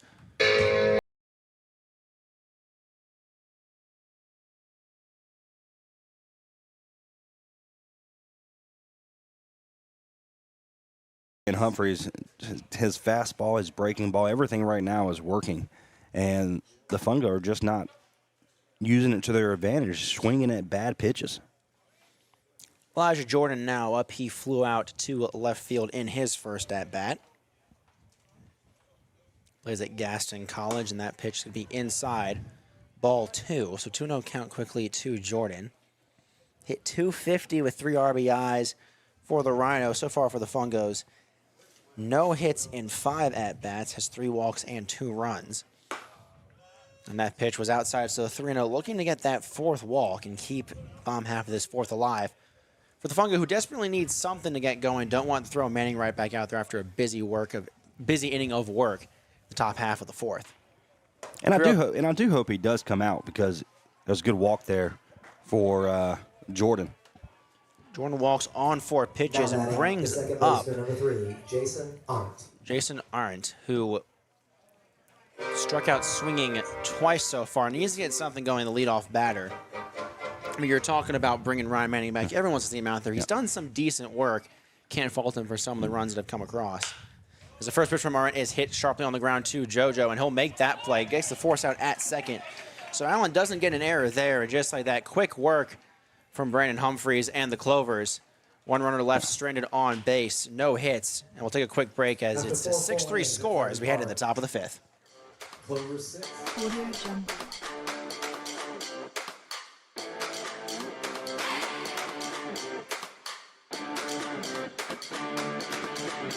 Audio Jungle.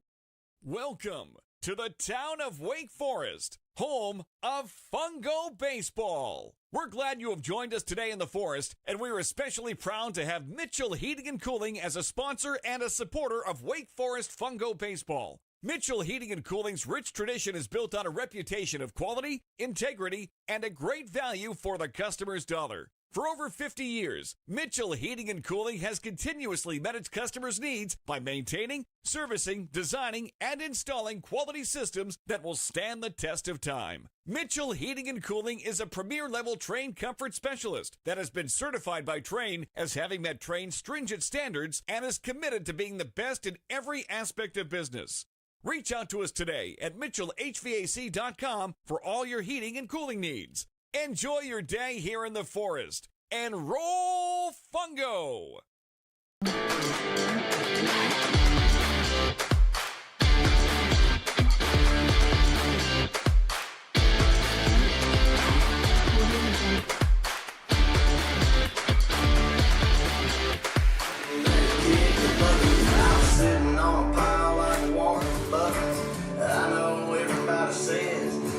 Back inside JB Flaherty Park. It's the top half of the 5th inning. Looks like Ryan Manning is going to stay out there so far for the Fungo, as Jalen Lee, the designated hitter, comes up for the 3rd time tonight. Leading off the top of the 5th. Struck out swinging and a ground out to the first baseman in Walker in his 2 at-bats. And we talked a little bit about going into the break, where I'm glad that Ryan Manning is back out there to be able to just get his confidence a little bit back. Again, ball 1 there. Ball 1-2. Jalen Lee as Ryan Manning trying to make quick work, similar to how Brandon Humphreys did just now. And that pitch is going to be inside for strike 1. So 1-1 count to Jalen Lee, who we talking about, one of the more dangerous hitters at JMU and in his high school career, and not doing so hot in his first at-bats for the Clovers, 0 for 2 today. One of the few players on the team, actually looks like he's the only one so far to not reach on base by any means on a Clovers lineup that is amassed 6 runs already. Yeah, one in the first, or correction, one in the second, 2 in the third, and 3 in the 4th. 1-2 pitch is low for ball 2, so Jalen Lee stays alive. Gradstone out of Newport News, Virginia. 5'10", 195 bat switch. He's been from the left-handed side as Manning is the righty. That pitch is in the outside corner for strike 3. Got him looking. Jalen Lee doesn't like the call. Ryan Manning loves it. Gets the first batter down. And so that is the first batter that Ryan Manning has gotten out of each of his 2 innings. That's the first one that he's got out in the first at bat. So congratulations to him, and that's a good start for him to be able to get some confidence, should you say. Not just the first batter that, not just the first leadoff batter that Ryan Manning, as that first pitch is going to be just foul to Davey Morgan. Not just the first batter for Ryan Manning, leadoff batter to get out. First leadoff batter for any Fungo, for either Fungo pitcher so far. I didn't pick that up. Good job. As we really only got a little bit of Houston Wills today, who had the leadoff walk, then the single, and then they immediately switched pitchers almost right after. So first leadoff out for the Fungo, potentially more to come. Hopefully more to come of Ryan Manning maybe gaining some confidence. That pitch is low and outside, ball 1. So a 1-1 count to Davey Morgan. Walked his first time up and then struck out swinging. Good Manning's pitch. next pitch blows it right by him, strike 2. There's that fastball. Again, a lot of breaking balls for Ryan Manning here last couple innings, so it's good to see him. And we didn't really see that a lot out of the Wills either, a lot of the fastballs. They were trying to get that breaking ball working for him, and hasn't quite yet. So it's good to see the fastball here. Kicks and deals on the 1-2 pitch. That one's outside. And it's interesting to see because we also have seen Brandon Humphreys stick with his breaking ball a lot and occasionally go to his fastball. Yeah. It's working for him, so maybe the Fungo trying to do the same thing. So far on the scoreboard, not as much success, but the main thing has been the control for these Fungo pitchers. 2-2 count from Manning. That one's low for ball 3, so a full count. Just missed there for back-to-back strikeouts. So full count now to Davey Morgan, trying to get a runner on for the Clovers.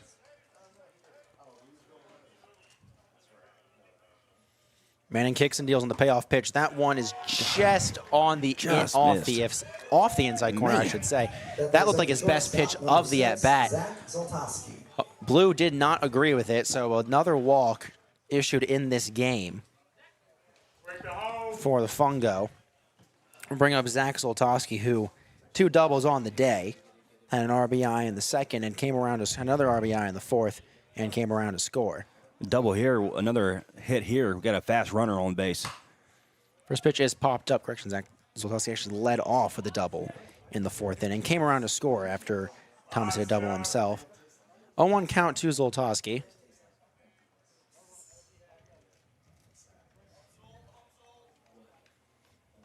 Who has increased his RBI total to 5 on the seasons for the Clovers. Runner goes on that pitch. The throw from Jordan. Yeah. Oh, just didn't get him. Throw was just off. No play could be made from her end. And now a runner on second with just 1 away in the top half of the 5th inning. again, good release there, just a little bit to the right-hand side of the bag. And we've seen where the Clovers have made that and tagged the shoelaces of the Fungo. So I was hoping that was exactly what there, but 1-1 pitch is smacked right to Mita. He'll throw over to Walker at first. He'll make the play. Runner advances to third. So another run just 90 feet away, but 2 outs. And so far, a quick work so far for Ryan Manning in this inning. it's the first time number 6 has been retired. Zach Zoltowski has been one of the better players, probably the best player in this game so far, and in the league, like you mentioned, been absolutely phenomenal. As this now brings up Luke Bowen, who walked and struck out in his 2 times up. He'll swing at the first pitch. He sees he'll pop it up. It looks like it might be Hood trying to make the play, and he will. So no runs come across, no hits in the inning, just a walk, a stolen base. The runner gets left on. Great work for Ryan Manning. We'll come back for the bottom half of the 5th in just a few moments.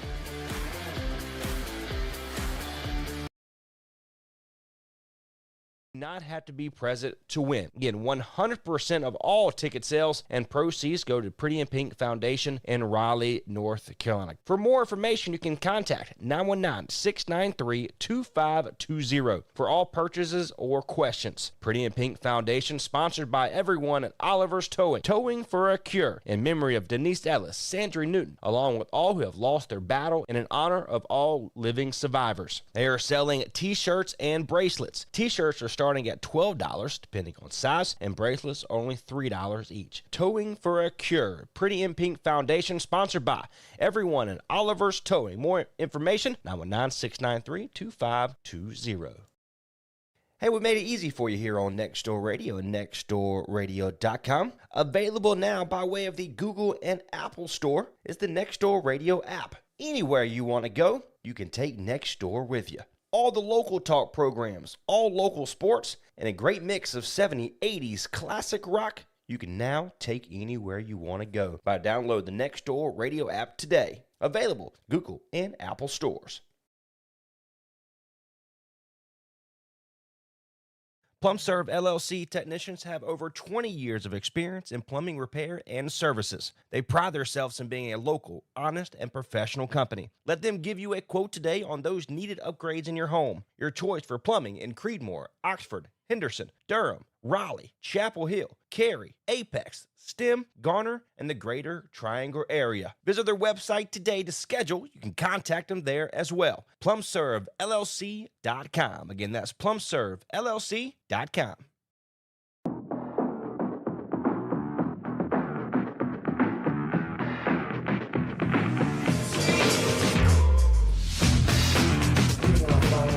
For Wake Forest from Brunswick Community College, number 13, Evan Harding. Back here for the bottom half of the 5th inning at JB Flaherty Park. Early evening, turning now into night. Lights are on. Lights turning bright on Evan Harding. 1 for 2 on the day. He comes up. Brendan Humphrey still out there on the mound, been absolutely dealing these last few innings. He's giving up the 3 runs in the second. Back-to-back scoreless innings.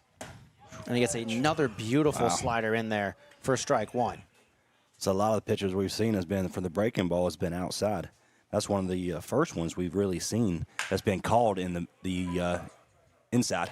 Evan Harding smacks the next pitch very hard, unfortunately, right to the center fielder, Elijah Thomas. His first, or Isaiah Thomas, I should say. First action he's gone all night in center field. 1 away for the Fungo. Man, just another hard hit ball by this Fungo program, but directly to the center fielder there in Thomas for the Clayton Clovers. So 1 out here in the bottom of the 5th. brings up Anthony Mita, 1 for 1 of the day, also had a walk in the 3rd inning. Been one of the better hitters for the Fungo alongside Will Hood, who had that triple. And Mita off to another 2-0 count. All 3 of his at-bats have started with a 2-0 count. He has not been swinging at anything remotely outside the zone. Has a fantastic eye so far in this contest, which has got to frustrate Brendan Humphreys out there on the mound. And that next pitch is outside 3-0. We haven't seen a lot of 3-0 counts for Brendan Humphreys of the Clovers, so an opportunity here. Maybe you kind of start seeing some change here for the Clovers. Humphreys with that slow windup kicks and deals, and that one's even more outside than the last one. So another 4-pitch walk for Anthony Mita. Almost like Humphreys doesn't even want to pinch to. He's a smart man. He's a smart man there. I mean, anyone that hits almost 500 in high school has got a pretty big bat. Yeah. But that brings up Will Walker, the cleanup hitter, who was hit by a pitch in his first at bat and then flew out to right field. So nothing doing. He'll swing at the first pitch and foul it right behind him towards the backstop.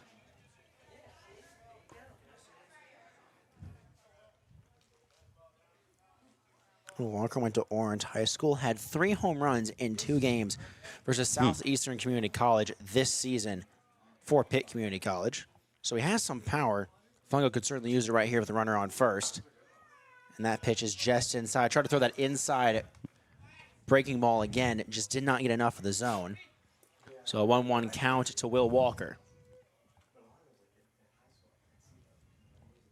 Mita on first. Next pitch comes in. That one's going to be lined for a single into the left field gap.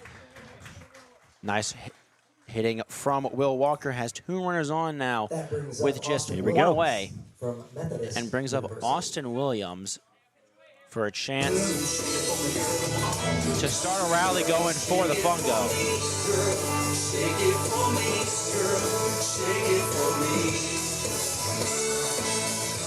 Opportunity for the Fungo here. We haven't seen 2 on since that 3-run inning back in the 2nd.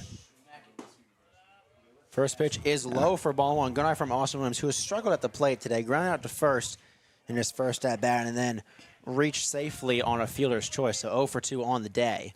Humphreys hasn't been as effective with his command here in this inning.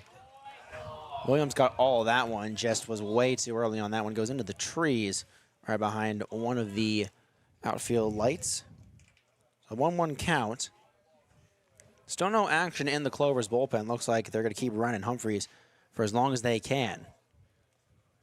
Mita on second with Walker on first. 1 away in the bottom half of this 5th inning. 6-3 your score. That pitch is going to be hit directly towards the shortstop. Goes off his glove. Going to flip it to first and tries to get over to, or flip it to second, excuse me, try to get over to first. But it goes over the glove of the first baseman. Almost a very nice double play. But instead it moves Mita over to third. Williams will reach on a fielder's choice once again. Might even have to score that as an error. But now 2 away for Thomas Fox. The DH, Thomas Fox, has an opportunity to at least plate 1 here. Kind of get him back to 2 runs. Fox, 2 walks on the day, was hit by a pitch in the 2nd. Came around to score in that 3-run inning. Lines that first pitch just foul down the left field line. So they've been early again on those inside breaking balls that Humphreys has been throwing a lot so far in this game. Got to be able to get something across here if you want, again, we're already halfway through. Thomas Fox on the season, like we mentioned, struggling so far. That pitch is low for ball 1. Just 2 RBIs on the season. But at 340 for the Lewis Community College Flyers or Lewis University Flyers this past season. Also had 13 home runs, so he too has some power. Now look at a 3rd pitch ball, 2-1 the count now to the designated hitter Thomas Fox.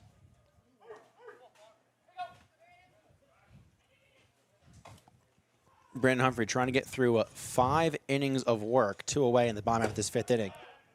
That pitch right at the letters, strike 2.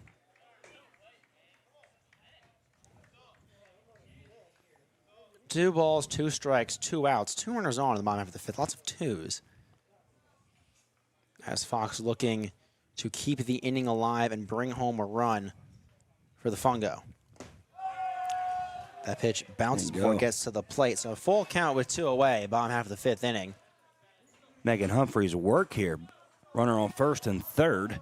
If Fox gets a good swing, and learn how to talk here, gets a good swing, an opportunity for some runners. Payoff pitch is low and away, so now the bases are loaded. Now batting from Elon University for number Lawson 9, Wheeler. Wheeler. So it's the 3rd walk of the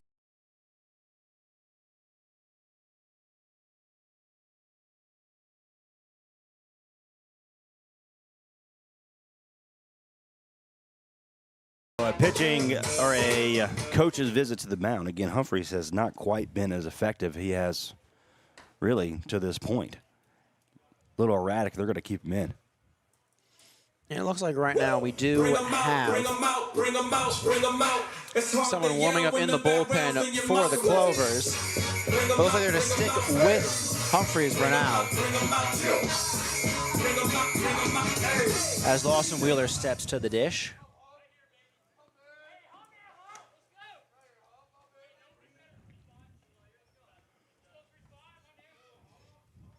Lawson Wheeler hitting .231 on the season, 4 RBIs and 3 runs.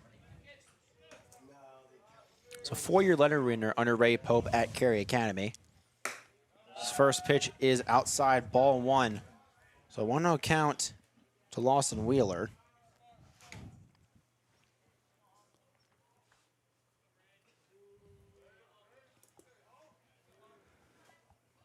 Humphreys winds and kicks that one inside, ball 2. Yeah, that right there has been there all day. Wow. Good take.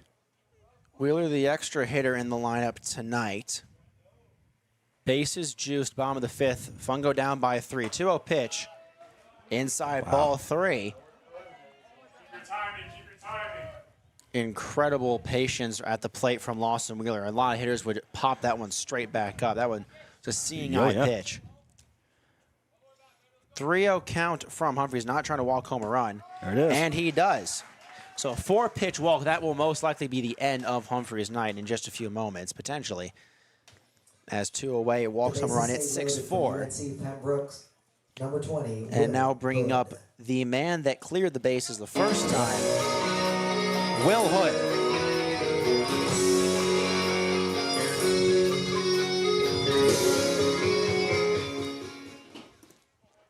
So only down by 2 now. Again, opportunity here to break it open for the Fungo.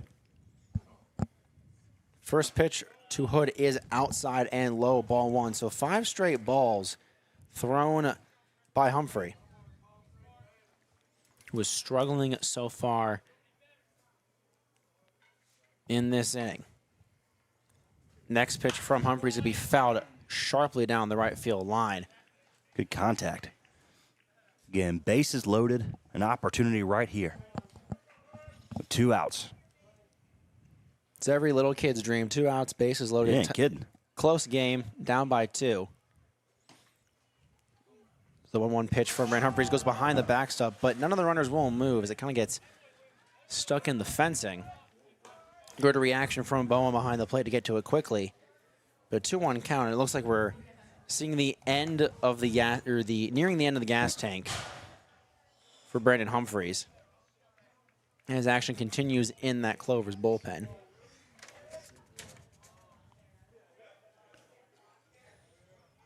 2-1 the count, bases loaded, 6-4, bottom of the 5th. And that pitch was just as bad, and now here comes the runner from third, yes, and sir. He'll score. So it's 6-5 now, and back-to-back wild pitches. And it looks like Humphrey's not happy with himself.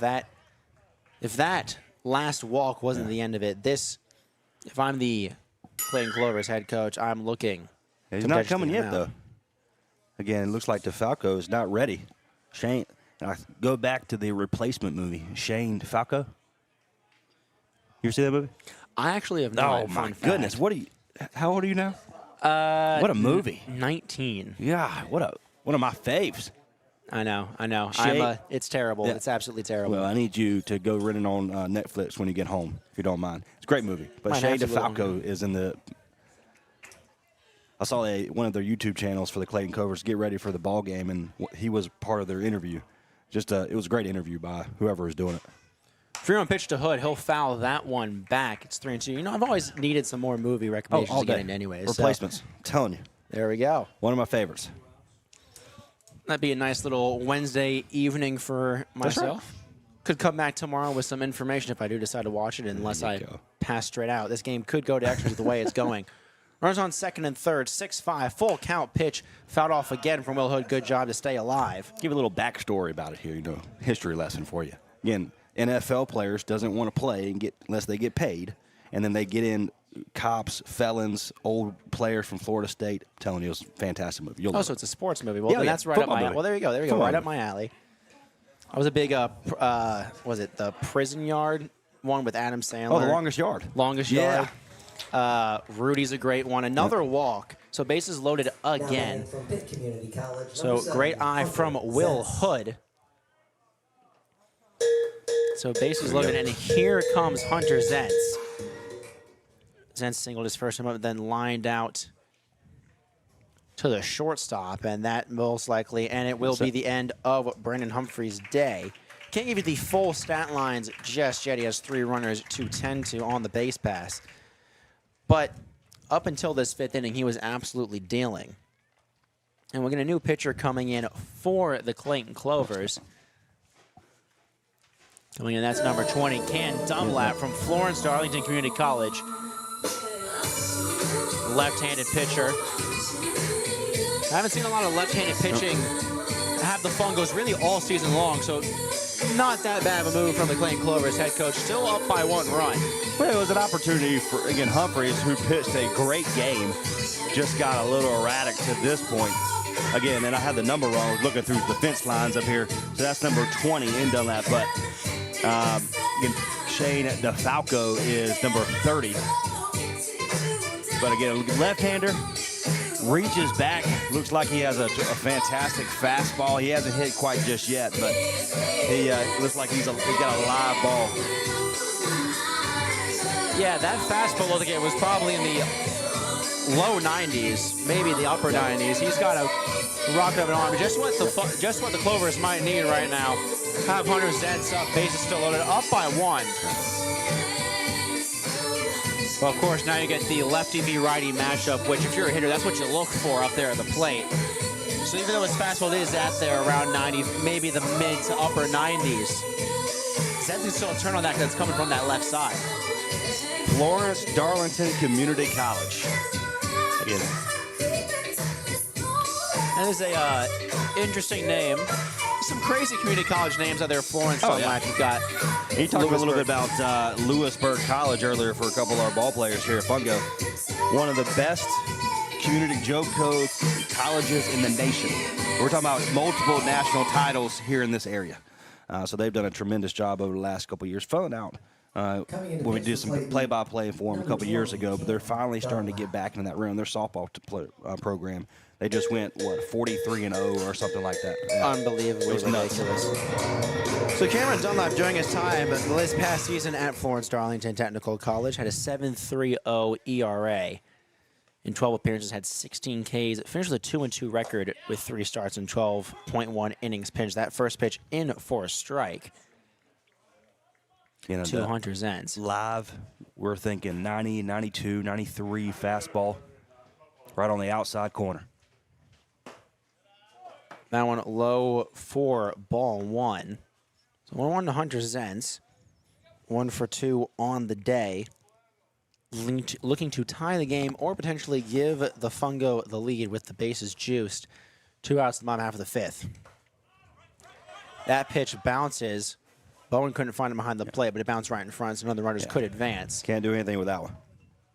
Especially with 2 outs in the inning. And the bases juiced. It's one of those, again, we talked about it earlier. It's something a coach will always tell you. You don't want to be the first out on the base pass, and you don't want to be the last out on the base pass. In a tight game like this where it could go either way, now you're seeing relief pitchers on both sides. Every out matters. As the 2-1 pitch comes in, that one's also low. Here we go. From Cam Dunlap, who struggling now coming in. And 3 in the second, 2 already across here in the 5th. And that's it. That pitch is just outside ball 4. So 2 runs have now been walked home for the Fungo, and this game Now is batting from tied. Gaston College, number 39, Elijah Jordan.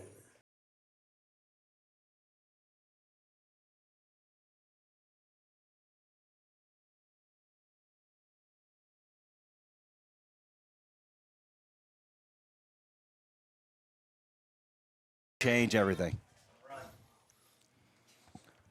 So Elijah Jordan on the day, technically 0 for 1, flew out his first time up, then walked. That pitch is in there for a strike. First pitch to Elijah Jordan.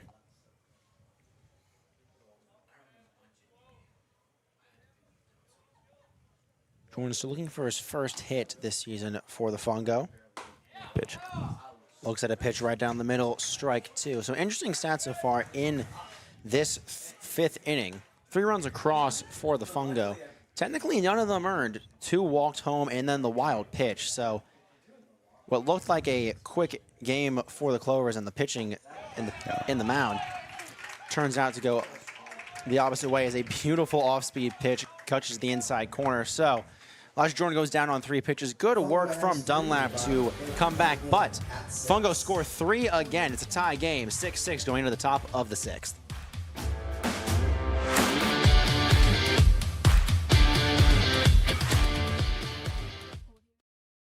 Now's the best time of year to get more for your money on new Mahindras. Enjoy 0% interest or save thousands of dollars on rugged Mahindra tractors. That's more for less on many of Mahindra's best-selling models, with tractors that deliver more lift capacity, fuel efficiency, and built-in weight. Save more on Mahindra today. Visit Vanco Outdoor Equipment, your local Mahindra tractor dealer. 0% APR. Financing available for limited time only. See us or go to MahindraUSA.com for more information.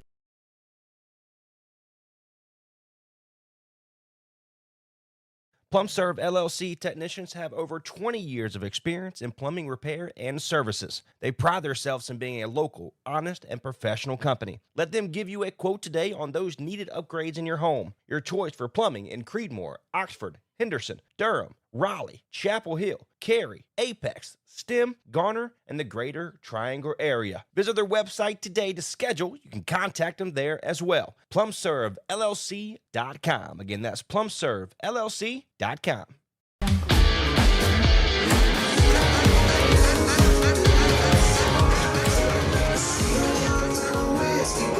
Back inside J.B. Flaherty Park, it's a tie ball game once more, 6-6, heading into the top of the 6th. So Josh Bartosik alongside Trey. Off the top of the 6th inning for Clayton. It's all right. It's not. I am You're good. blanking right now, but a crazy game so far. We've seen a lot of runs come in. We have, looks like JoJo Allen coming up to the plate, the top half of the 6th, but tie game, 9 outs on both sides now. What does each team need to do to get the lead in this contest? Well, it starts right here with, for us, for the Fungo, Ryan Manning. He's the head coach for the Fungo has showed some confidence in him for throwing him back out there, especially now it's a 0-0 ball game. Let's go from that 0-0, top of the 6th. This is really starting to get down to the final things, and so Ryan Manning's just going to have to control himself a little bit better. Second pitch of the at-bat is smacked hard into left field. Running to try and make the play is Zentz, and he will. So a quick first out for the Fungo as JoJo Allen gets retired. Number 3, Isaiah Thomas. Again, they've done a good job of holding JoJo Allen, who's got a great bat, but hasn't been very successful here today. But again, Ryan Manning's showing a lot more poise, especially for a young pitcher. Going into his freshman year there at William Peace. And so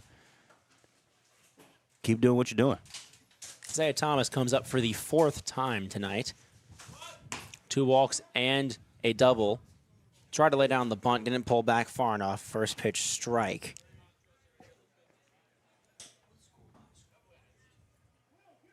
We've talked about Thomas's speed. I mean, he was very speedy around the base pass. He's been tough out for both pitchers for the Fungo today, as he smacks one high into the left center field gap. Looks like Harding will get under it and make the play for the 2nd out. So 2 quick outs for Harding, 2 quick outs for Ryan Manning, who His last couple of innings has been really stout. And his offense is helping him out. Got him back in this ball game. And now it's a matter of the defense is doing what they got to do to stay in it. And so to get one more out here, go ahead and get the lead in the bottom, and then cruise from there. So up now is Jackson Dunlap. He's 1 for 2 on the day. Had a walk as well and singled in the 4th inning. First pitch in there for a strike. Swings through the next one, so 2 quick strikes. Looks like Ryan Manning has been gaining his confidence these last few innings, which is exactly what you want to see from a young pitcher. And after having that iffy 4th inning as the next pitch is outside for a ball, he's really come back hot these last couple. Well, you got to love it, and you really took the words out of your mouth because he's pitching faster. He looks more confident, and he's throwing the fastball and then mixing it up with the breaking ball. So once you start mixing it up and the hitters don't know what's coming, as a young pitcher, that's huge. That's big. It also comes down to pitch tunneling, too. I mean, going from that off-speed outside to a fastball right down the middle really confuses that batter. Didn't get the location on that one. Ball was high. 2-2 count, 2 away. Back-to-back innings now where the Fungo have retired the leadoff batter. Is that one just going to be hits bloop single into right field? Kind of hit off the end of the bat. Been doing no man's land in right field. So inning stays alive for Garrett Moffitt coming up. Yeah, there's not much you could have done about that. We talked a little bit about it. You just said it. Hitting no man's land. The second baseman, Arnett, was a little bit too far back or over towards second, shaved over towards second, and the right fielder was shaved back. So just a great hit. Short lead there at first. Now brings up Garrett Moffitt. He'll swing at the first pitch he sees. He's going to hit right to Zentz, who comes in running play. Great reaction off the bat. And so just like that, 1 hit in the inning, 1 runner left on base. We'll go to the bottom half of the 6th where the Fungo get a chance to take the lead once more. Gotta love what he's doing. We'll be back.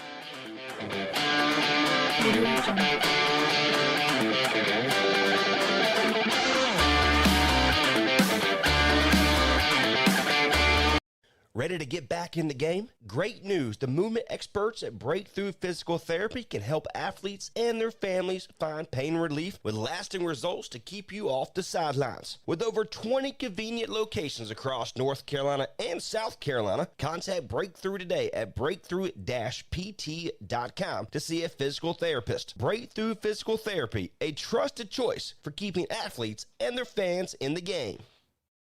Now's the best time of year to get more for your money on new Mahindras. Enjoy 0% interest or save thousands of dollars on rugged Mahindra tractors. That's more for less on many of Mahindra's best-selling models, with tractors that deliver more lift capacity, fuel efficiency, and built-in weight. Save more on Mahindra today. Visit Vanco Outdoor Equipment, your local Mahindra tractor dealer. 0% APR. Financing available for limited time only. See us or go to MahindraUSA.com for more information.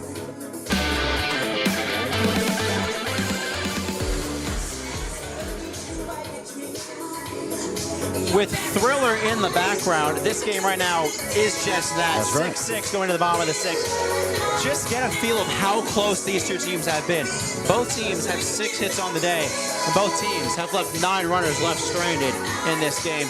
Fungo looking to change on the bottom half of the 6th. Look, you got one of the best hitters in the league, and Jason coming up Arnett from UNCW. He's got to be able to connect here and start kind of a leadoff rally here. Because if we can take the lead in this inning, we have enough pitching depth in the Fungo rotation that we can really move along things nicely. We'll see what happens. Arnett, one of the few Fungo to not reach base over 3 on the day. 2 strikeouts and a ground out to the third baseman. Looks at a first pitch ball as we see the hard-throwing lefty come back out. That's Cam Dunlap.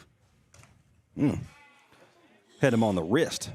Bounced up in front of the plate, hit him right in the wrist for the catcher. Whew, I know that hurts. It's never a good spot. You can see him shaking his hand right there, especially when you got a guy throwing absolute gas like Dunlap right now. It's the last thing you want to see. 2-0 count to leadoff hitter Arendt. That hurt me. Didn't even hit me. Got to rotate my wrist now. Make sure they're still working. High windup and blows the fastball right by him. Just a little bit late there for Jason. It's just a matter of connecting a little bit quicker there. Again, we've seen it over and over the last couple of years, not only for Wilmington, but for the Fungo. especially last year, tremendous hitter. High windup from Dunlap, Yes. and looks like, ooh, Arendt just barely hit that one foul. And you can catch up to his fastball. Arendt's got a great swing, lots of opposite field power, as we just saw, but that one goes just to the right of the first base bag. So 2-2 count, bottom half of the sixth. Leadoff batter in Arendt, looking to get on base for the first time tonight. Good. That pitch from Dunlap just on the outside. Good frame job, however, from Bowen. Almost sold it. Sold it to his Everybody. dugout at least. Even up here in the press box. You all, if you heard it in the background, whoo! Payoff pitch from Dunlap, fouled off. Just got a piece. Arendt got in front of that, was expecting the big guy. heater. Didn't get it, but was good enough vision to keep the at-bat alive. This is exactly who you want up right now for the Fungo. The top of your lineup just got 2 back-to-back quick hittings, just got 3 runs the last one. Want to keep the hot bats hot. As the payoff pitch comes from Dunlap. That one's outside, ball 4. So yet another walk in this contest. And Arendt finds himself on base for the first time tonight, bringing up Evan Harding, who's been one of the better hitters as well. You talk about Jason Arendt being one of the better hitters in the league. Yeah. Evan Harding's right up there as well. Has been one of the better hitters for the Fungo to start this summer season. Again, in the matchup, we'll have the Mitchell Heating and Air Cooling Player of the Game. We'll do a live interview by way of the radio and, of course, all of our social media outlets. A little tough to see who that could be right now. It's been a lot of contributions around the lineup. Obviously, the big one that stands out is Will Hood's triple. You got guys like Mita, who's found himself on base all times, been up as an absolute missile right on the outside corner for strike 1. 1-1 to Evan Harding. With Arendt standing on first, he represents the go-ahead run. Dunlap kicks and fires. That one gets away from, and it looks like Arendt's going to go to second. He's going to jog in there. No chance for Bowen. So now with no away, the go-ahead run just 180 feet away. And a chance for the Fungo to get their first lead since it was 3-1. Nice. Put a nice swing on this one here. You'll be able to, Arnett's fast enough to get around third. 2-1 the count. Arendt on second after the wild pitch.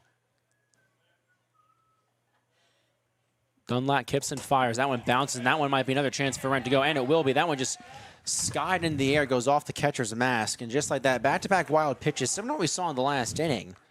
And now the go-ahead run just 90 feet away.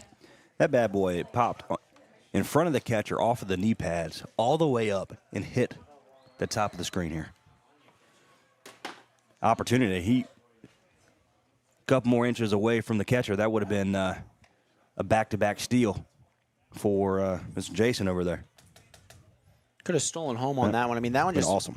A wacky play. I mean, it happens when you have a guy that throws as hard as he does, and you bounce it like that. It's tough for a catcher to react. 3-1 count is a hitter's count. Infield coming in with no one out, and a runner on third. That pitch is hit sharply. A great play by the second baseman. Wow. That's Davey Morgan. Dives right in front of it, gets the out, throws it over to Snyder to record the first out of the inning, and keeps Arendt stranded at third. Now Anthony Mita, who waltzed twice, singled his first time up, has one of the best eyes on the team, and this is another guy that you would want up with one away. Infield still playing in. This is that lefty-lefty matchup, the one that very rare in baseball. That first pitch is right on the inside corner, strike 1. Perfect pitch. Again, that play at second base was just, that was a beautiful thing. Saved a run. Saved the tie ball game. But if he would have played back the back of the infield like they had been on the grass, that'd have been in. He moves out of the way. That one nearly hit him in the belt. It's a 1-1 count.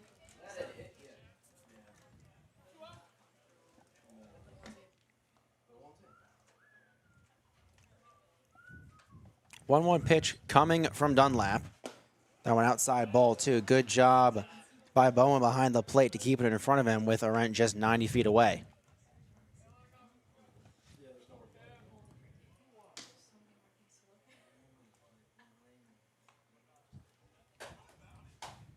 Two-one count. Arendt just kind of standing with his hands on his hips at third. That pitch just just a bit high. It's a 3-1 count. Samito once again not swinging at things he doesn't want to swing at. The last time we saw him swing the bat was on that single he had in the first inning. So 3-1 count, 1 away. And that pitch is going to be lined directly to the second baseman. Once again, he'll freeze Arendt at third. Man. And a great play by Morgan once more. Back-to-back retirements by the second baseman, and now 2 outs. Runner on third, Will Walker up to the plate. And go back to the regular positions, playing back now.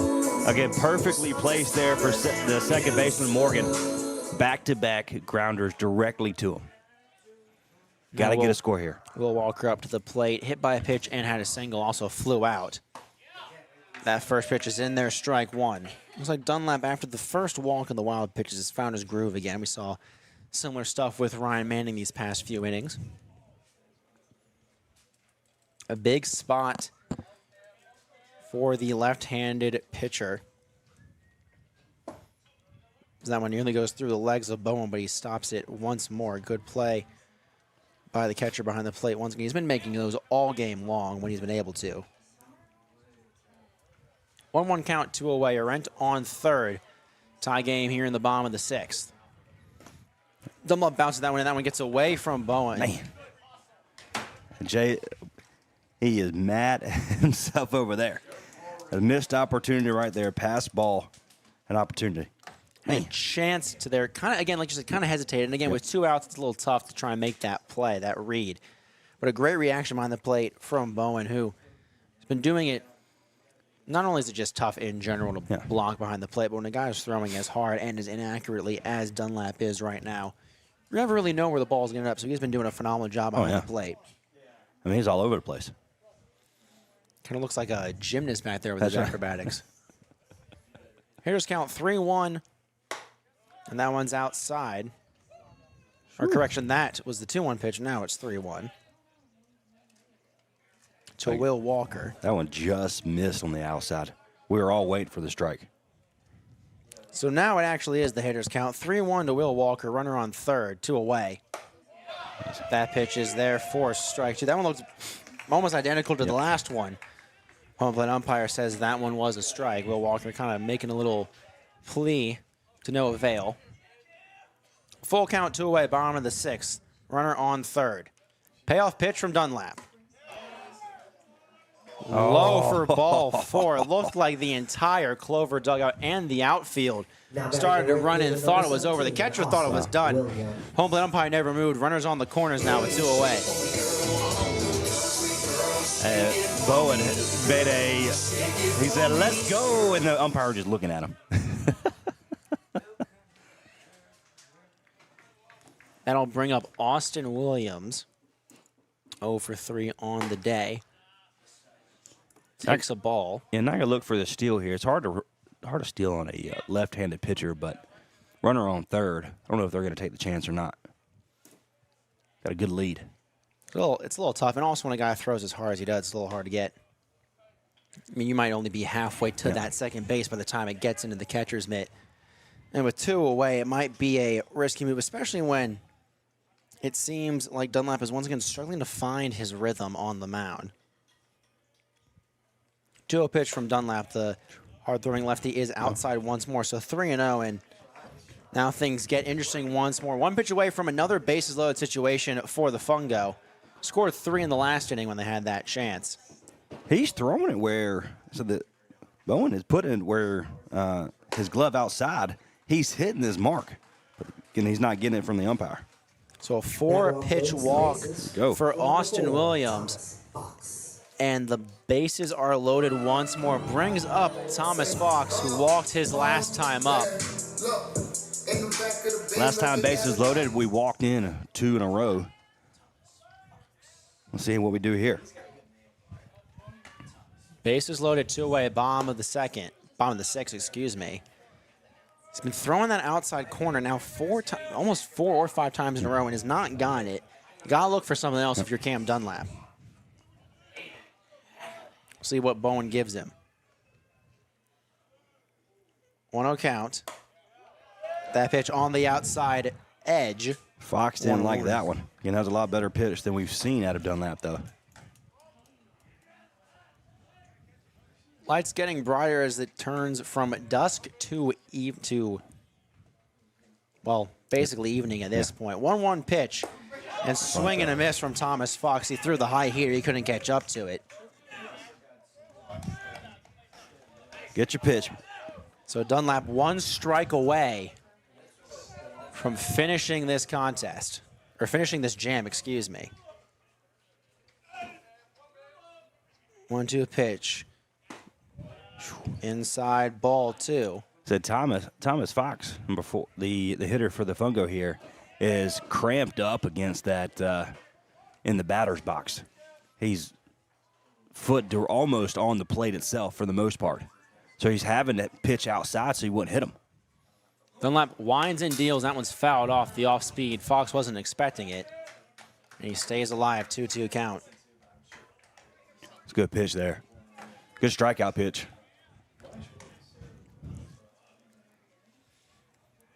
2-2 pitch comes once more from Cam Dunlap, the hard-throwing lefty. He kicks and fires that one on the outside corner. He'll call it, and he is hyped up, crawling his way and banging his chest like a silverback gorilla into the dugout. And he keeps this game tied in the bottom of the 6th, and another bases-loaded jam. The Clayton Clovers are hyped up. Yeah, well, also going into it, the Fungo didn't appreciate that at all. We'll see what comes back. Maybe some extracurriculars as we head into the top half of the 7th. It's entering crunch time. We'll take a break right here on Next Door Radio.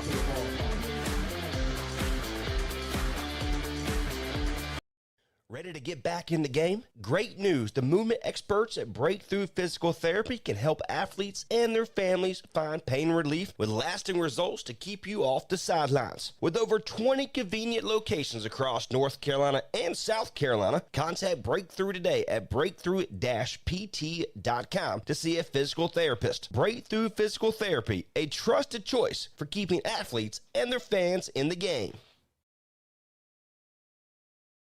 Now's the best time of year to get more for your money on new Mahindras. Enjoy 0% interest or save thousands of dollars on rugged Mahindra tractors. That's more for less on many of Mahindra's best-selling models, with tractors that deliver more lift capacity, fuel efficiency, and built-in weight. Save more on Mahindra today. Visit Vanco Outdoor Equipment, your local Mahindra tractor dealer. 0% APR. Financing available for limited time only. See us or go to MahindraUSA.com for more information.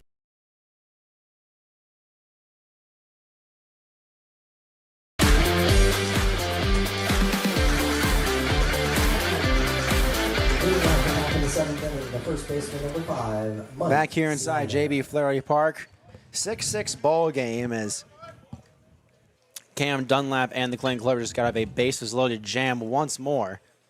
Ryan Manning back on the mound for the Fungo. As we see Mike Snyder, the first baseman tonight, come up to the plate for the 4th time. Gone on base 3 times, reached on air in the 4th, and had a single and a double. First pitch low for ball 1. Harding. Hey, what a play.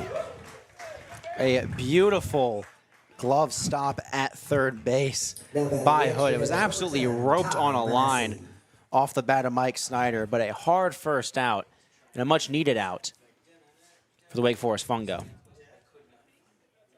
Yeah, what a play by the third baseman for the Fungo. I mean, it was quick. That's how we play third base, right? You know what I mean? Well, you got the 2 differences between JoJo Allen and Will Hood out there. JoJo now with 3 errors on the day. As the first pitch to Tyler Manecki is outside for ball 1, or inside, excuse me, for ball 1.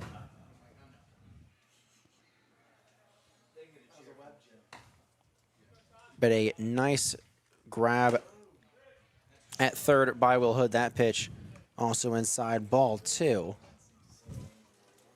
But Harding 3 straight innings now, retiring the leadoff batter. Obviously, that one maybe more a little unlucky for the Clayton Clovers, and that one nearly clips Manecki as the count goes to 3-0.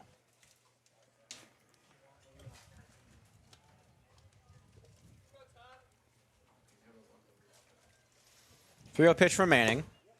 That one's in there, strike 1 on the outside corner.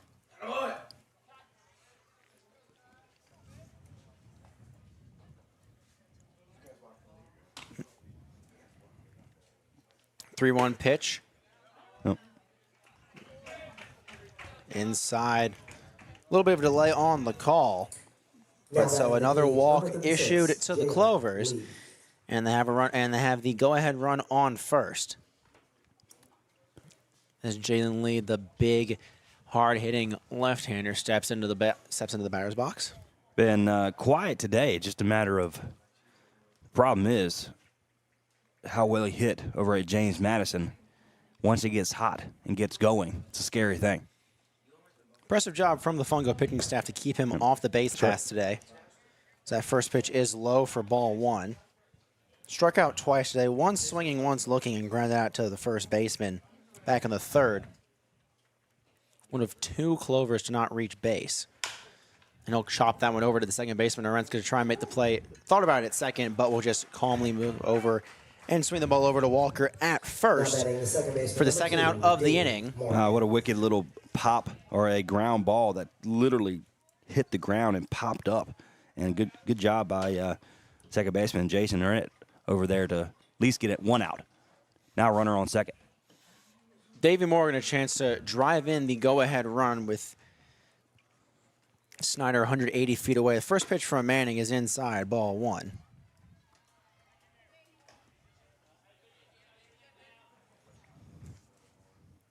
Davey Morgan walked twice and struck out today. And a hit could give the Clovers the lead right back. 1-0 pitch from Manning is fouled off behind our area in the press box for strike 1.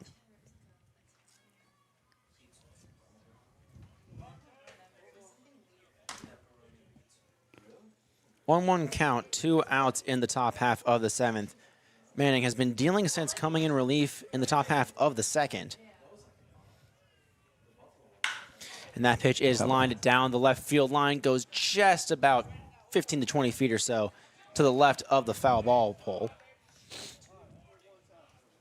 So a long second strike. And now Ryan Manning just 1 strike away, 1 pitch away from getting out of another inning with little to no damage.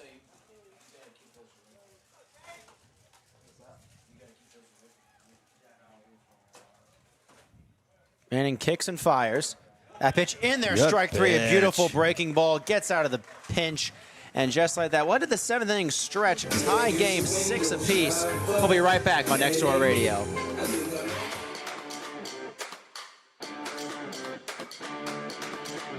Audio Jungle.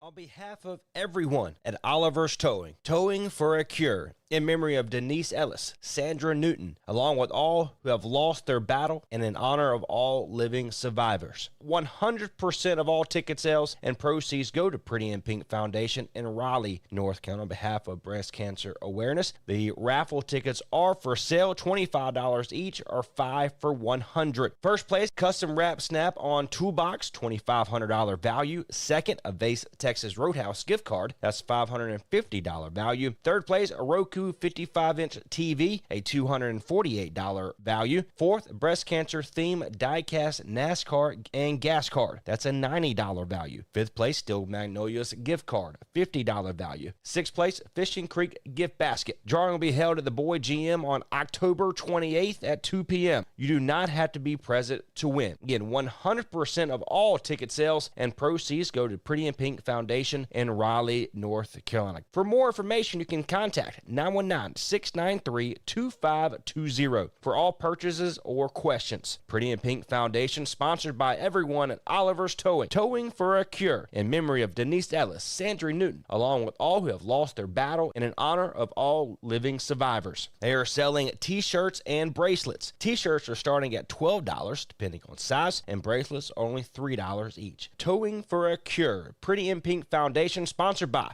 everyone at Oliver's Towing. More information, 919-693-2520.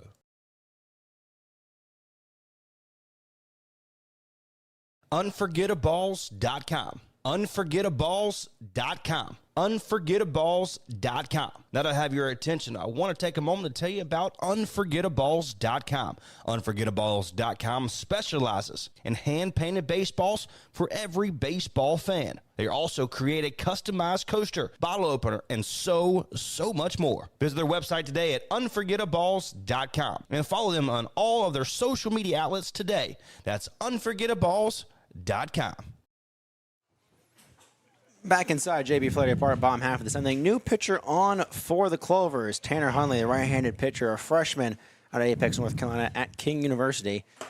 His first pitch with a lot of movement on the inside corner for a strike. May have moved back a little bit and still got the call. Movement on it. So we'll take a look at Hunley's stats at King University. A 5.91 ERA and 12 appearances this past season. The next one, a swing and miss. So Lawson Wheeler down 0-2. 10.2 innings pitched, 12 runs against, 7 of them earned, with 9 strikeouts and 2 home runs against. So interesting statistics at King. Looking to keep this a tie game and a crucial part for the Clovers as the next pitch is fouled off from Wheeler.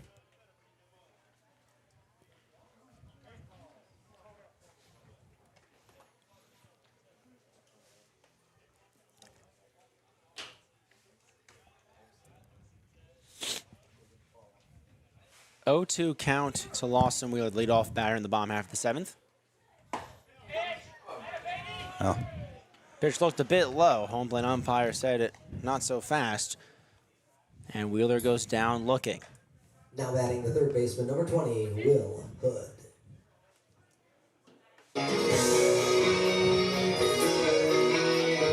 So I'll bring up Will Hood. One of the stars shining tonight for the Wake Forest Fungo with his triple back in the second inning. Has not recorded a hit since then. Walked in the fifth. Made up the second before the inning was over. Swings through that one, strike one. Having a hard time pick up Hunley. Yeah, going from Humphreys over to Dunlap, the hard throwing left-hander, and then now him with a fantastic breaking ball. Clovers have a lot. I mean, this is a Clovers team that not only just has the offensive firepower, but we've seen it tonight, the pitching ability in the bullpen, how deep it is, as another strike swinging for Will Hood. He's another batter down 0-2. So Hunley making very quick work already of this Wake Forest Fungo lineup. But the bullpen depth, I mean, you have a guy that throws maybe low to mid-90s, and then a guy like this who has so much break on that breaking ball that you almost have to sit it, and then he'll just come right at you with that fastball. 0-2 pitch on the outside corner. Another 3-pitch strikeout. So back-to-back strikeouts looking for Hunley. Number 7, Hunter Zentz. And with Ryan Manning doing quick work on the other side, we could get into a late-game pitcher's duel as Hunter Zentz comes up for the fourth time. Singled back in the second, walked in the fifth, and lined down in the fourth. 1 for 2 on the day. Wow. Another beautiful breaking ball pitch was up at the eyes and then just found its way into the strike zone. No balls yet thrown this inning for Hunley, the new pitcher out of Apex, North Carolina for Clayton. 0-1 pitch in there again, a very similar pitch. Does the exact same thing. So 3 straight 0-2 counts. And Hunley's on his way to a potential immaculate inning if he gets this strike right here. Already 8 pitches, 8 strikes. Looking for number 9. 0-2 pitch to Zentz. Swing and a miss. He got it. The immaculate inning in the 7th. Couldn't ask for a better performance out of the bullpen if you're the Clayton Clovers. We'll go to the top of the 8th, and it looks like we might have ourselves a nice little pitching duel.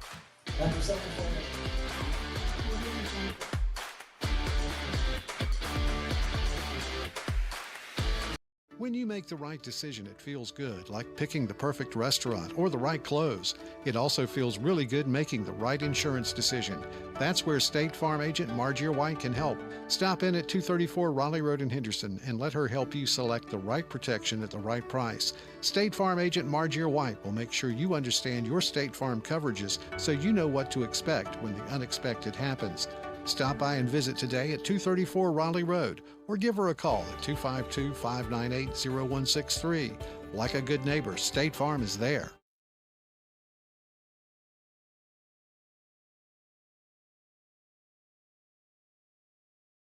PlumServe LLC technicians have over 20 years of experience in plumbing repair and services. They pride themselves in being a local, honest, and professional company. Let them give you a quote today on those needed upgrades in your home. Your choice for plumbing in Creedmoor, Oxford, Henderson, Durham, Raleigh, Chapel Hill, Cary, Apex, Stem, Garner, and the greater Triangle area. Visit their website today to schedule. You can contact them there as well. PlumServeLLC.com. Again, that's PlumServeLLC.com.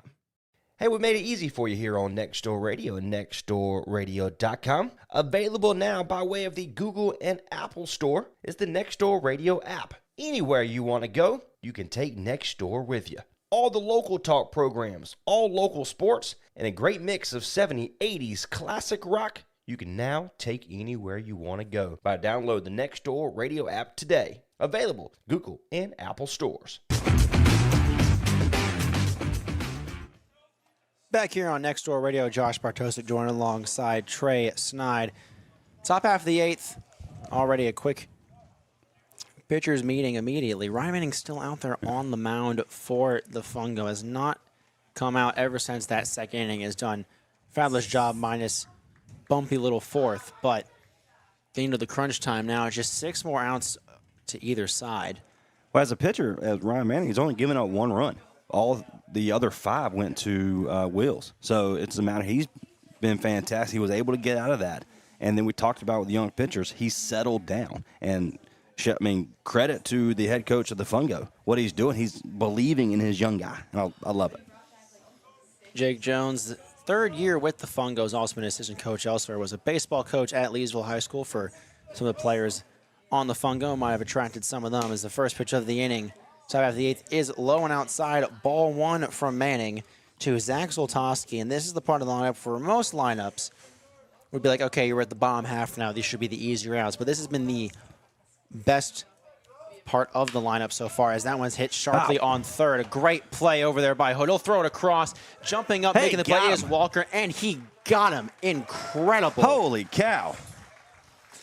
Put that one on SportsCenter. Wow, oh wow. What a play. Not just the pick at third on a hard-hit grounder from Wood, but the jump-up catch from Walker at first, and then to quickly get the foot back down for a crucial first down on a guy that's been hitting the ball everywhere today. Released a little bit high there at third base, but, man, credit to the first baseman there and Will Walker. What a play. First out in the inning. Brings up Luke Bowen. Again, let's give credit. This is the 4th or the 3rd consecutive, no, we'll say 4 consecutive innings that we started off with an out. Ever since those first couple of innings, it's been great work. And now the last 2 innings, that last one, you had the hard hit ball that went straight to the third baseman in Hood, and then he just makes an unbelievable play once more. So, well, making a name for himself for if they have a collegiate baseball league Gold Glove Award, I think he's leading the charge right now. 2-0 pitch floats in there for strike 1. 2-1 count to Luke Bowen, who on the day struck out, popped up, and got a walk. So he's yet to get a hit, one of the few batters for Clayton to not do so. And I'll pop this one up, too. It looks like it might be Arentz at second. He'll call it, and he'll make the play. So 2 quick outs in the top half of the 8th. Not as flashy as like the immaculate inning that we just saw on the other side.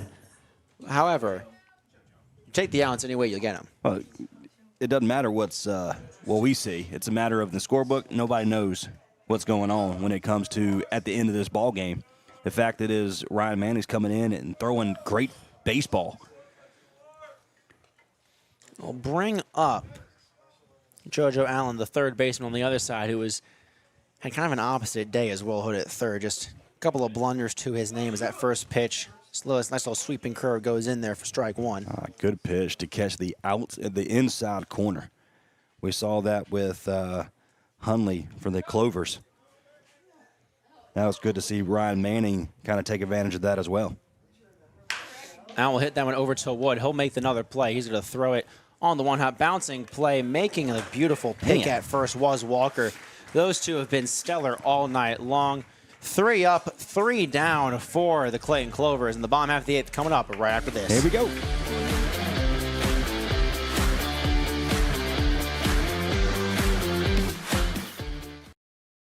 Ready to get back in the game? Great news. The movement experts at Breakthrough Physical Therapy can help athletes and their families find pain relief with lasting results to keep you off the sidelines. With over 20 convenient locations across North Carolina and South Carolina, contact Breakthrough today at breakthrough-pt.com to see a physical therapist. Breakthrough Physical Therapy, a trusted choice for keeping athletes and their fans in the game.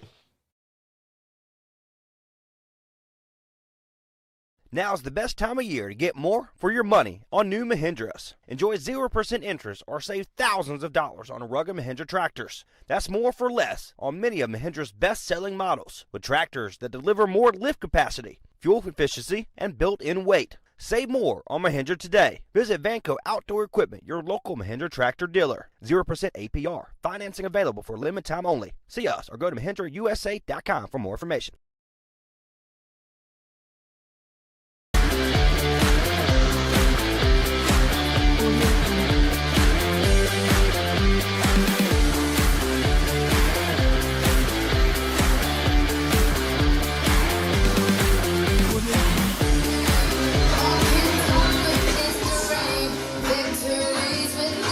Bottom half of the 8th inning at JB Flaherty Park. Josh Bartoza joined alongside Trey Snide. Absolute beautiful game. We've had a beautiful night, 6-6.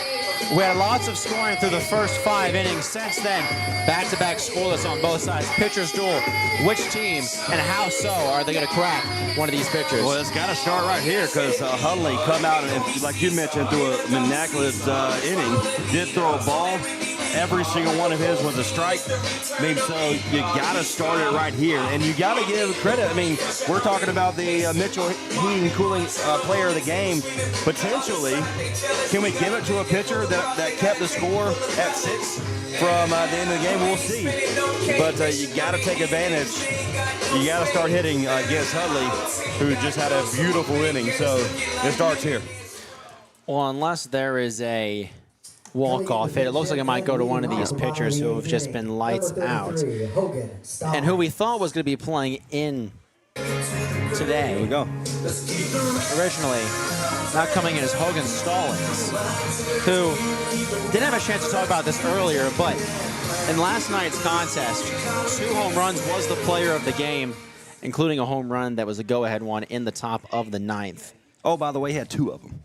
So there you go. Had 2 left. No biggie. I mean, yeah. Not like a home run itself is hard enough. This is exactly who you want up at the plate right now, trying to get a rally going. He fouls about the first one, couldn't catch up to the fastball.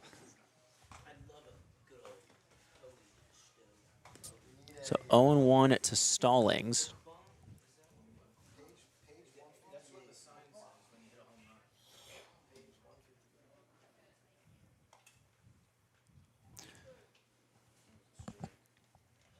Next pitch from Hundley outside, 1-1. The first ball he's thrown tonight.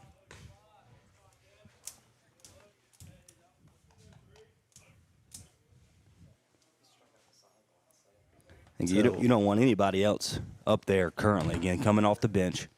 2 home runs last night. A lot of confidence. That pitch just low for ball, too. He got those in the last inning. I mean, from our vantage point here in the press box, we can see how much break is on that pitch. I don't know how many people could really hit that in general. It's an absolute beauty of a pitch as it's 2-1 to Stallings.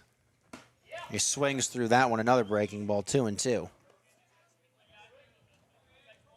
Stallings taking over for Elijah Jordan, who is playing catcher, so we'll most likely see him in that catcher's spot in the top half of the 9th. Hundley deals the 2-2. That one's smacked hard into right field. That one's Get back, going. way back. Yes, sir. And it's down. It'll go for extra bases. Bounces off the wall. And Stallings with the leadoff double, just what the doctor ordered for the Fungo. Leadoff runner and the go-ahead run now just 2 bases away. Again, a lot of confidence coming into that ball game. Again, needed a night off, should you say. And then when it needed him the most, he came in, hit a double. He got a pitch runner coming in, number 41. For Stallings. So we have a pinch runner coming in because Stallings, with all that power, is not someone that is known for their speed. Hunter Stone going to be the runner out of Lewisburg College, right here in Wake Forest, or from Wake Forest. First pitch to your end is fouled back.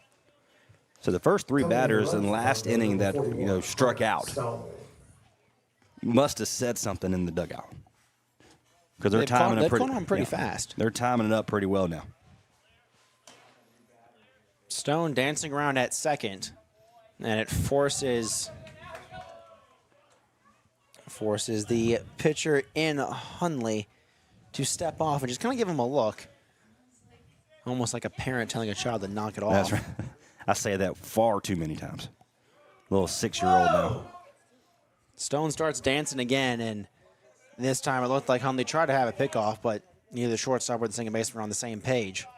They're looking for some fans are asking for a balk.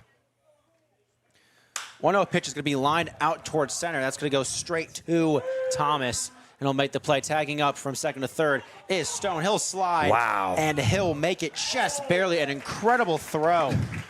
Almost at least 100 and something feet from Thomas to third.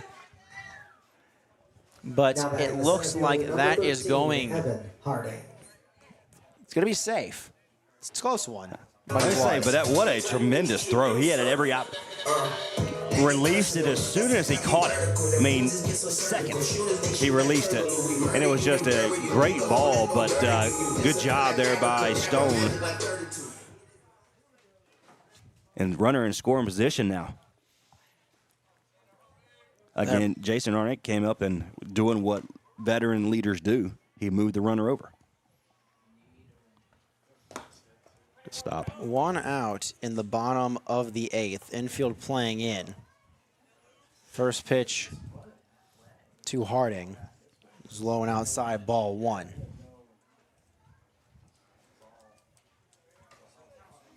Go-ahead run, a potential winning run just 90 feet away in the form of Hunter Stone.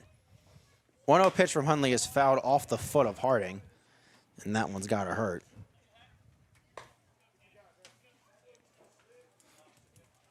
Kind of even at one apiece.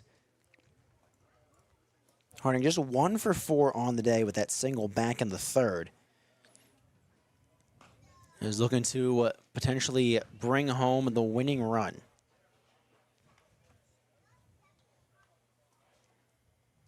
Tanner Hundley winds and deals that pitch high and inside, ball 2.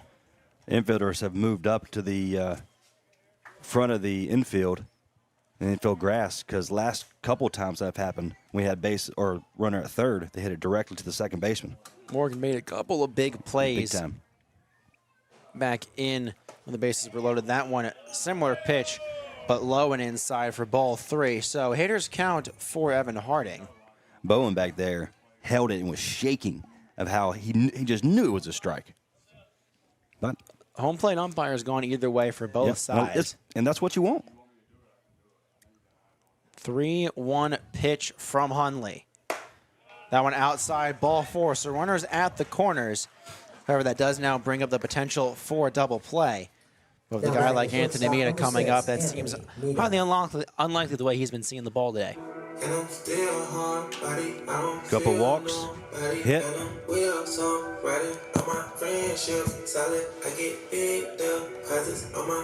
I mentioned earlier for the Campbell Fighting Campbells, he just had 2 hits and 6 at-bats, but he didn't have an RBI. A chance to bring home another one. 1 for 3 with 2 walks in yesterday's contest. Swings at the first pitch, he'll foul it back. You see him timing up that fastball. It's coming. They're looking for it. One of the few times we've seen Mita swing in today's contest. So an 0-1 count, one away. Runners at first and third. Bottom of the 8th, tied at 6. No runs the last 2 innings. Pickoff move to first, to no avail. Try to catch him sleeping over there. Good job by Harding to get back. Harding's got to be vigilant on that base path because with just 1 out versus 2, it changes things. And he'll go on the next pitch. And it looks like Bono just let it go. So now runners at second and third. Gets rid of the double play. But now Mita behind. 0-2 for the first time today.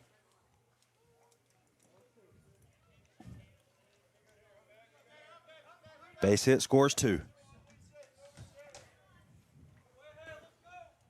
Now the infield moves in a little bit more. 0-2 pitch. That one's going to be fouled off. Good job by Mita to get a piece of it.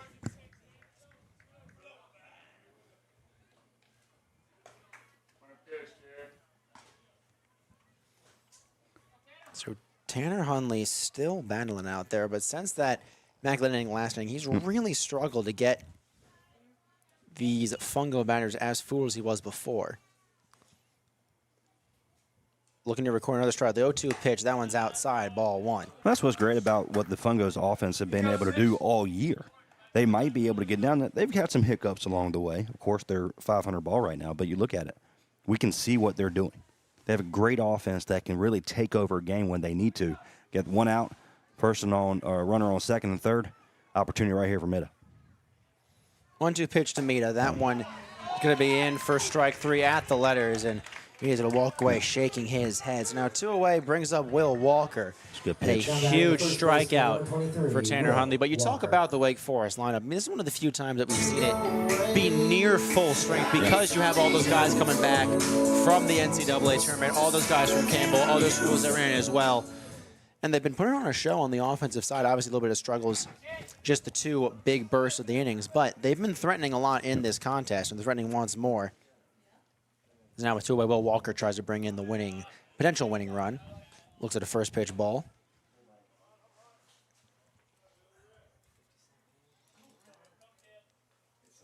Walker with 2 walks and a single today.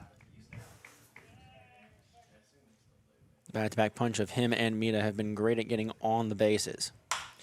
He lines that one into the right center field gap. That one will score 2. Around second comes the go-ahead. Around third comes the go-ahead run. And around third comes the next run. And that's a big 2 RBI single with 2 outs of my man for the 8th inning. And just like that, that may have been the dagger. It's what you wanted. Yeah, base hit, scores 2, and that led up to that bat. It led up to great base running. It led to timely walk. So it's just a matter of, hey, now Hundley's coming out. That one hit coming out.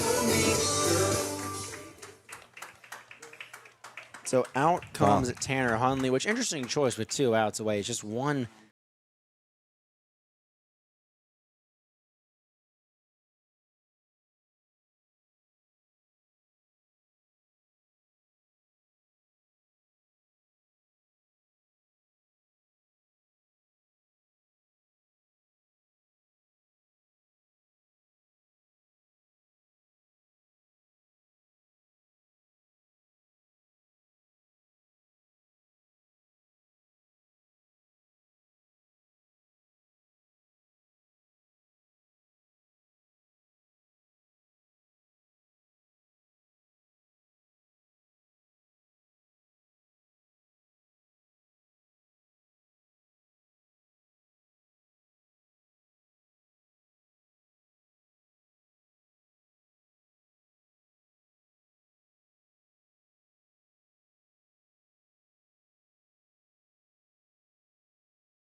kind of see how the younger guys are now taking up for where the, kind of the veterans took or led off. Well, talking about those younger guys, I mean, Will Walker's not a guy that's necessarily one that you would immediately think of someone to bring in a clutch potential game-winning run. But as of now, he's most likely the player of the game, sponsored by Mitchell Heating and Cooling. It looks like, barring what happens in the ninth inning, we most likely will see more Ryan Manning action. But a 2-run lead. Do you bring him out? You bring him out in the top of the ninth? I mean, he has thrown 3 straight scoreless innings and is retired in seemingly quick work. I think you got it. I think he's hot right now, and I don't think you bring in a new pitcher.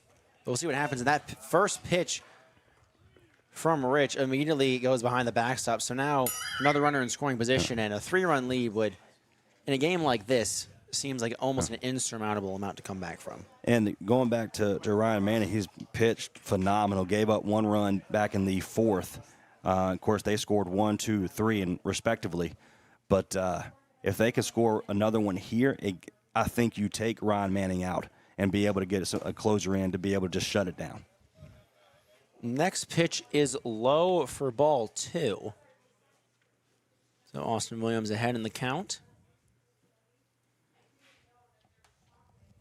Look at Bennett Rich's stats in high school. 5.07 ERA and 11 appearances with 35 Ks.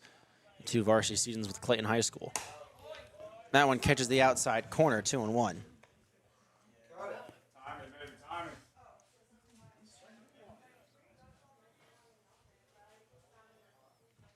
So after the 2 RBI single from Walker and the wild pitch, he stands on second, a chance for another run. With 2 outs in the bottom of the ninth. 2-1 pitch to Austin Williams. He's going to line that one out to center. Unfortunately, it's going to go straight to Thomas out there. Makes an easy grab, and that will do it. But just like that, the Fungo, huge bottom of the 7th, or bottom of the 8th, I should say, all started from Hogan Stallings coming in. And we'll see if they can hang on to the win when we come back for the top of the ninth.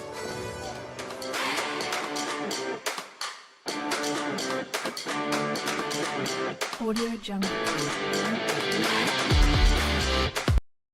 Welcome to the town of Wake Forest, home of Fungo Baseball. We're glad you have joined us today in the Forest, and we're especially proud to have Mitchell Heating and Cooling as a sponsor and a supporter of Wake Forest Fungo Baseball. Mitchell Heating and Cooling's rich tradition is built on a reputation of quality, integrity, and a great value for the customer's dollar. For over 50 years, Mitchell Heating and Cooling has continuously met its customers' needs by maintaining, servicing, designing, and installing quality systems that will stand the test of time. Mitchell Heating and Cooling is a premier-level Trane comfort specialist that has been certified by Trane as having met Trane's stringent standards and is committed to being the best in every aspect of business.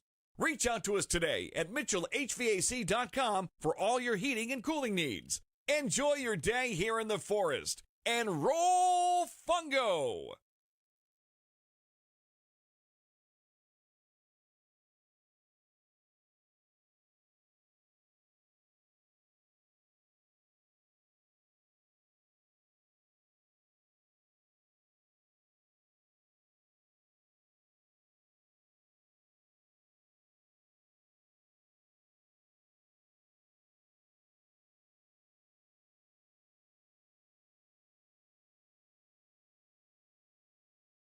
Hey, we made it easy for you here on Next Door Radio and nextdoorradio.com. Available now by way of the Google and Apple Store is the Next Door Radio app. Anywhere you want to go, you can take Next Door with you. All the local talk programs, all local sports, and a great mix of 70s, 80s classic rock you can now take anywhere you want to go by download the Next Door Radio app today. Available Google and Apple stores.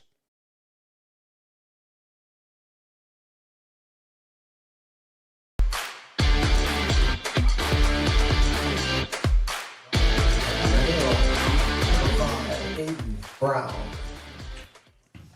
Couple offensive changes for the top half of the ninth as the Fungo look to close. Now, Alex Impasamato behind the plate, replacing Hogan Stallings, who replaced Elijah Jordan. On the mound, Aiden Brown, the right-handed redshirt junior out of Wake Forest, North Carolina. And the first pitch that Isaiah Thomas sees, he'll foul off down the right field line, 0-1. To play right field for Fungo. A new right fielder as well for the Wake Forest Fungo. But looking at Aiden Brown, for the Crusaders, a 14.4 ERA. In 5 innings pitched, gave up 8 earned runs, had 1 K, and 6 walks. So far for the Fungo this season, 2 innings pitched, a 22.5 ERA, gave up 5 runs in that time, 4 walks, and 3 strikeouts. And opponents hitting at a .333 clip against him. 1-1 count to Isaiah Thomas.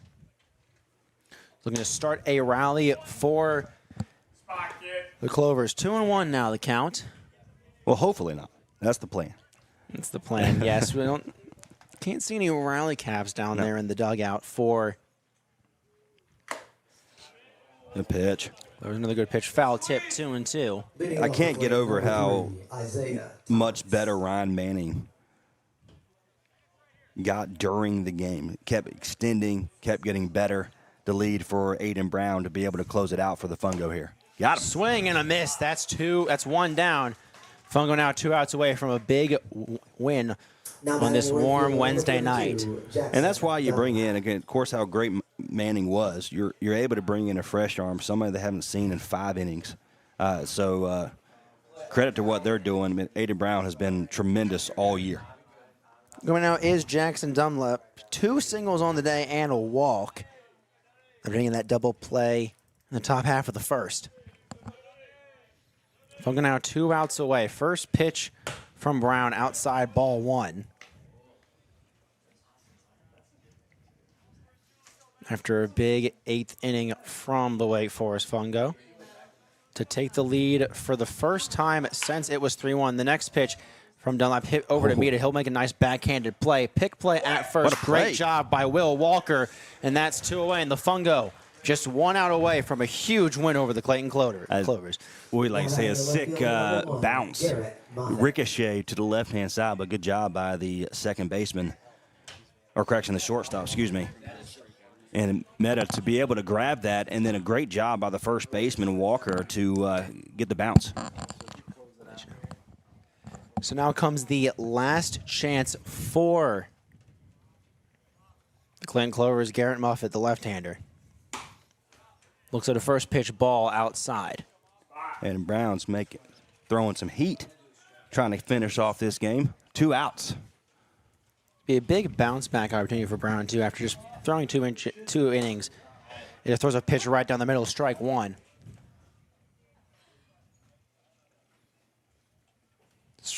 Tough start to the year for Aiden Brown, but getting a save opportunity like this is dealing already with just 1 out away.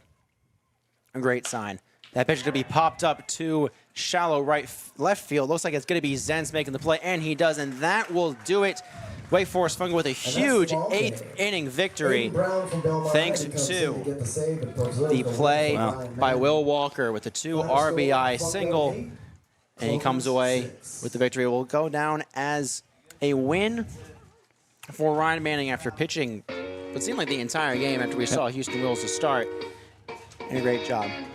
They improved to, 7-6 on the year, back-to-back games. They've won it in their last at-bat. So, hey, congratulations to them. A tremendous game. Ryan Manning has been fantastic. I think we found our player of the game.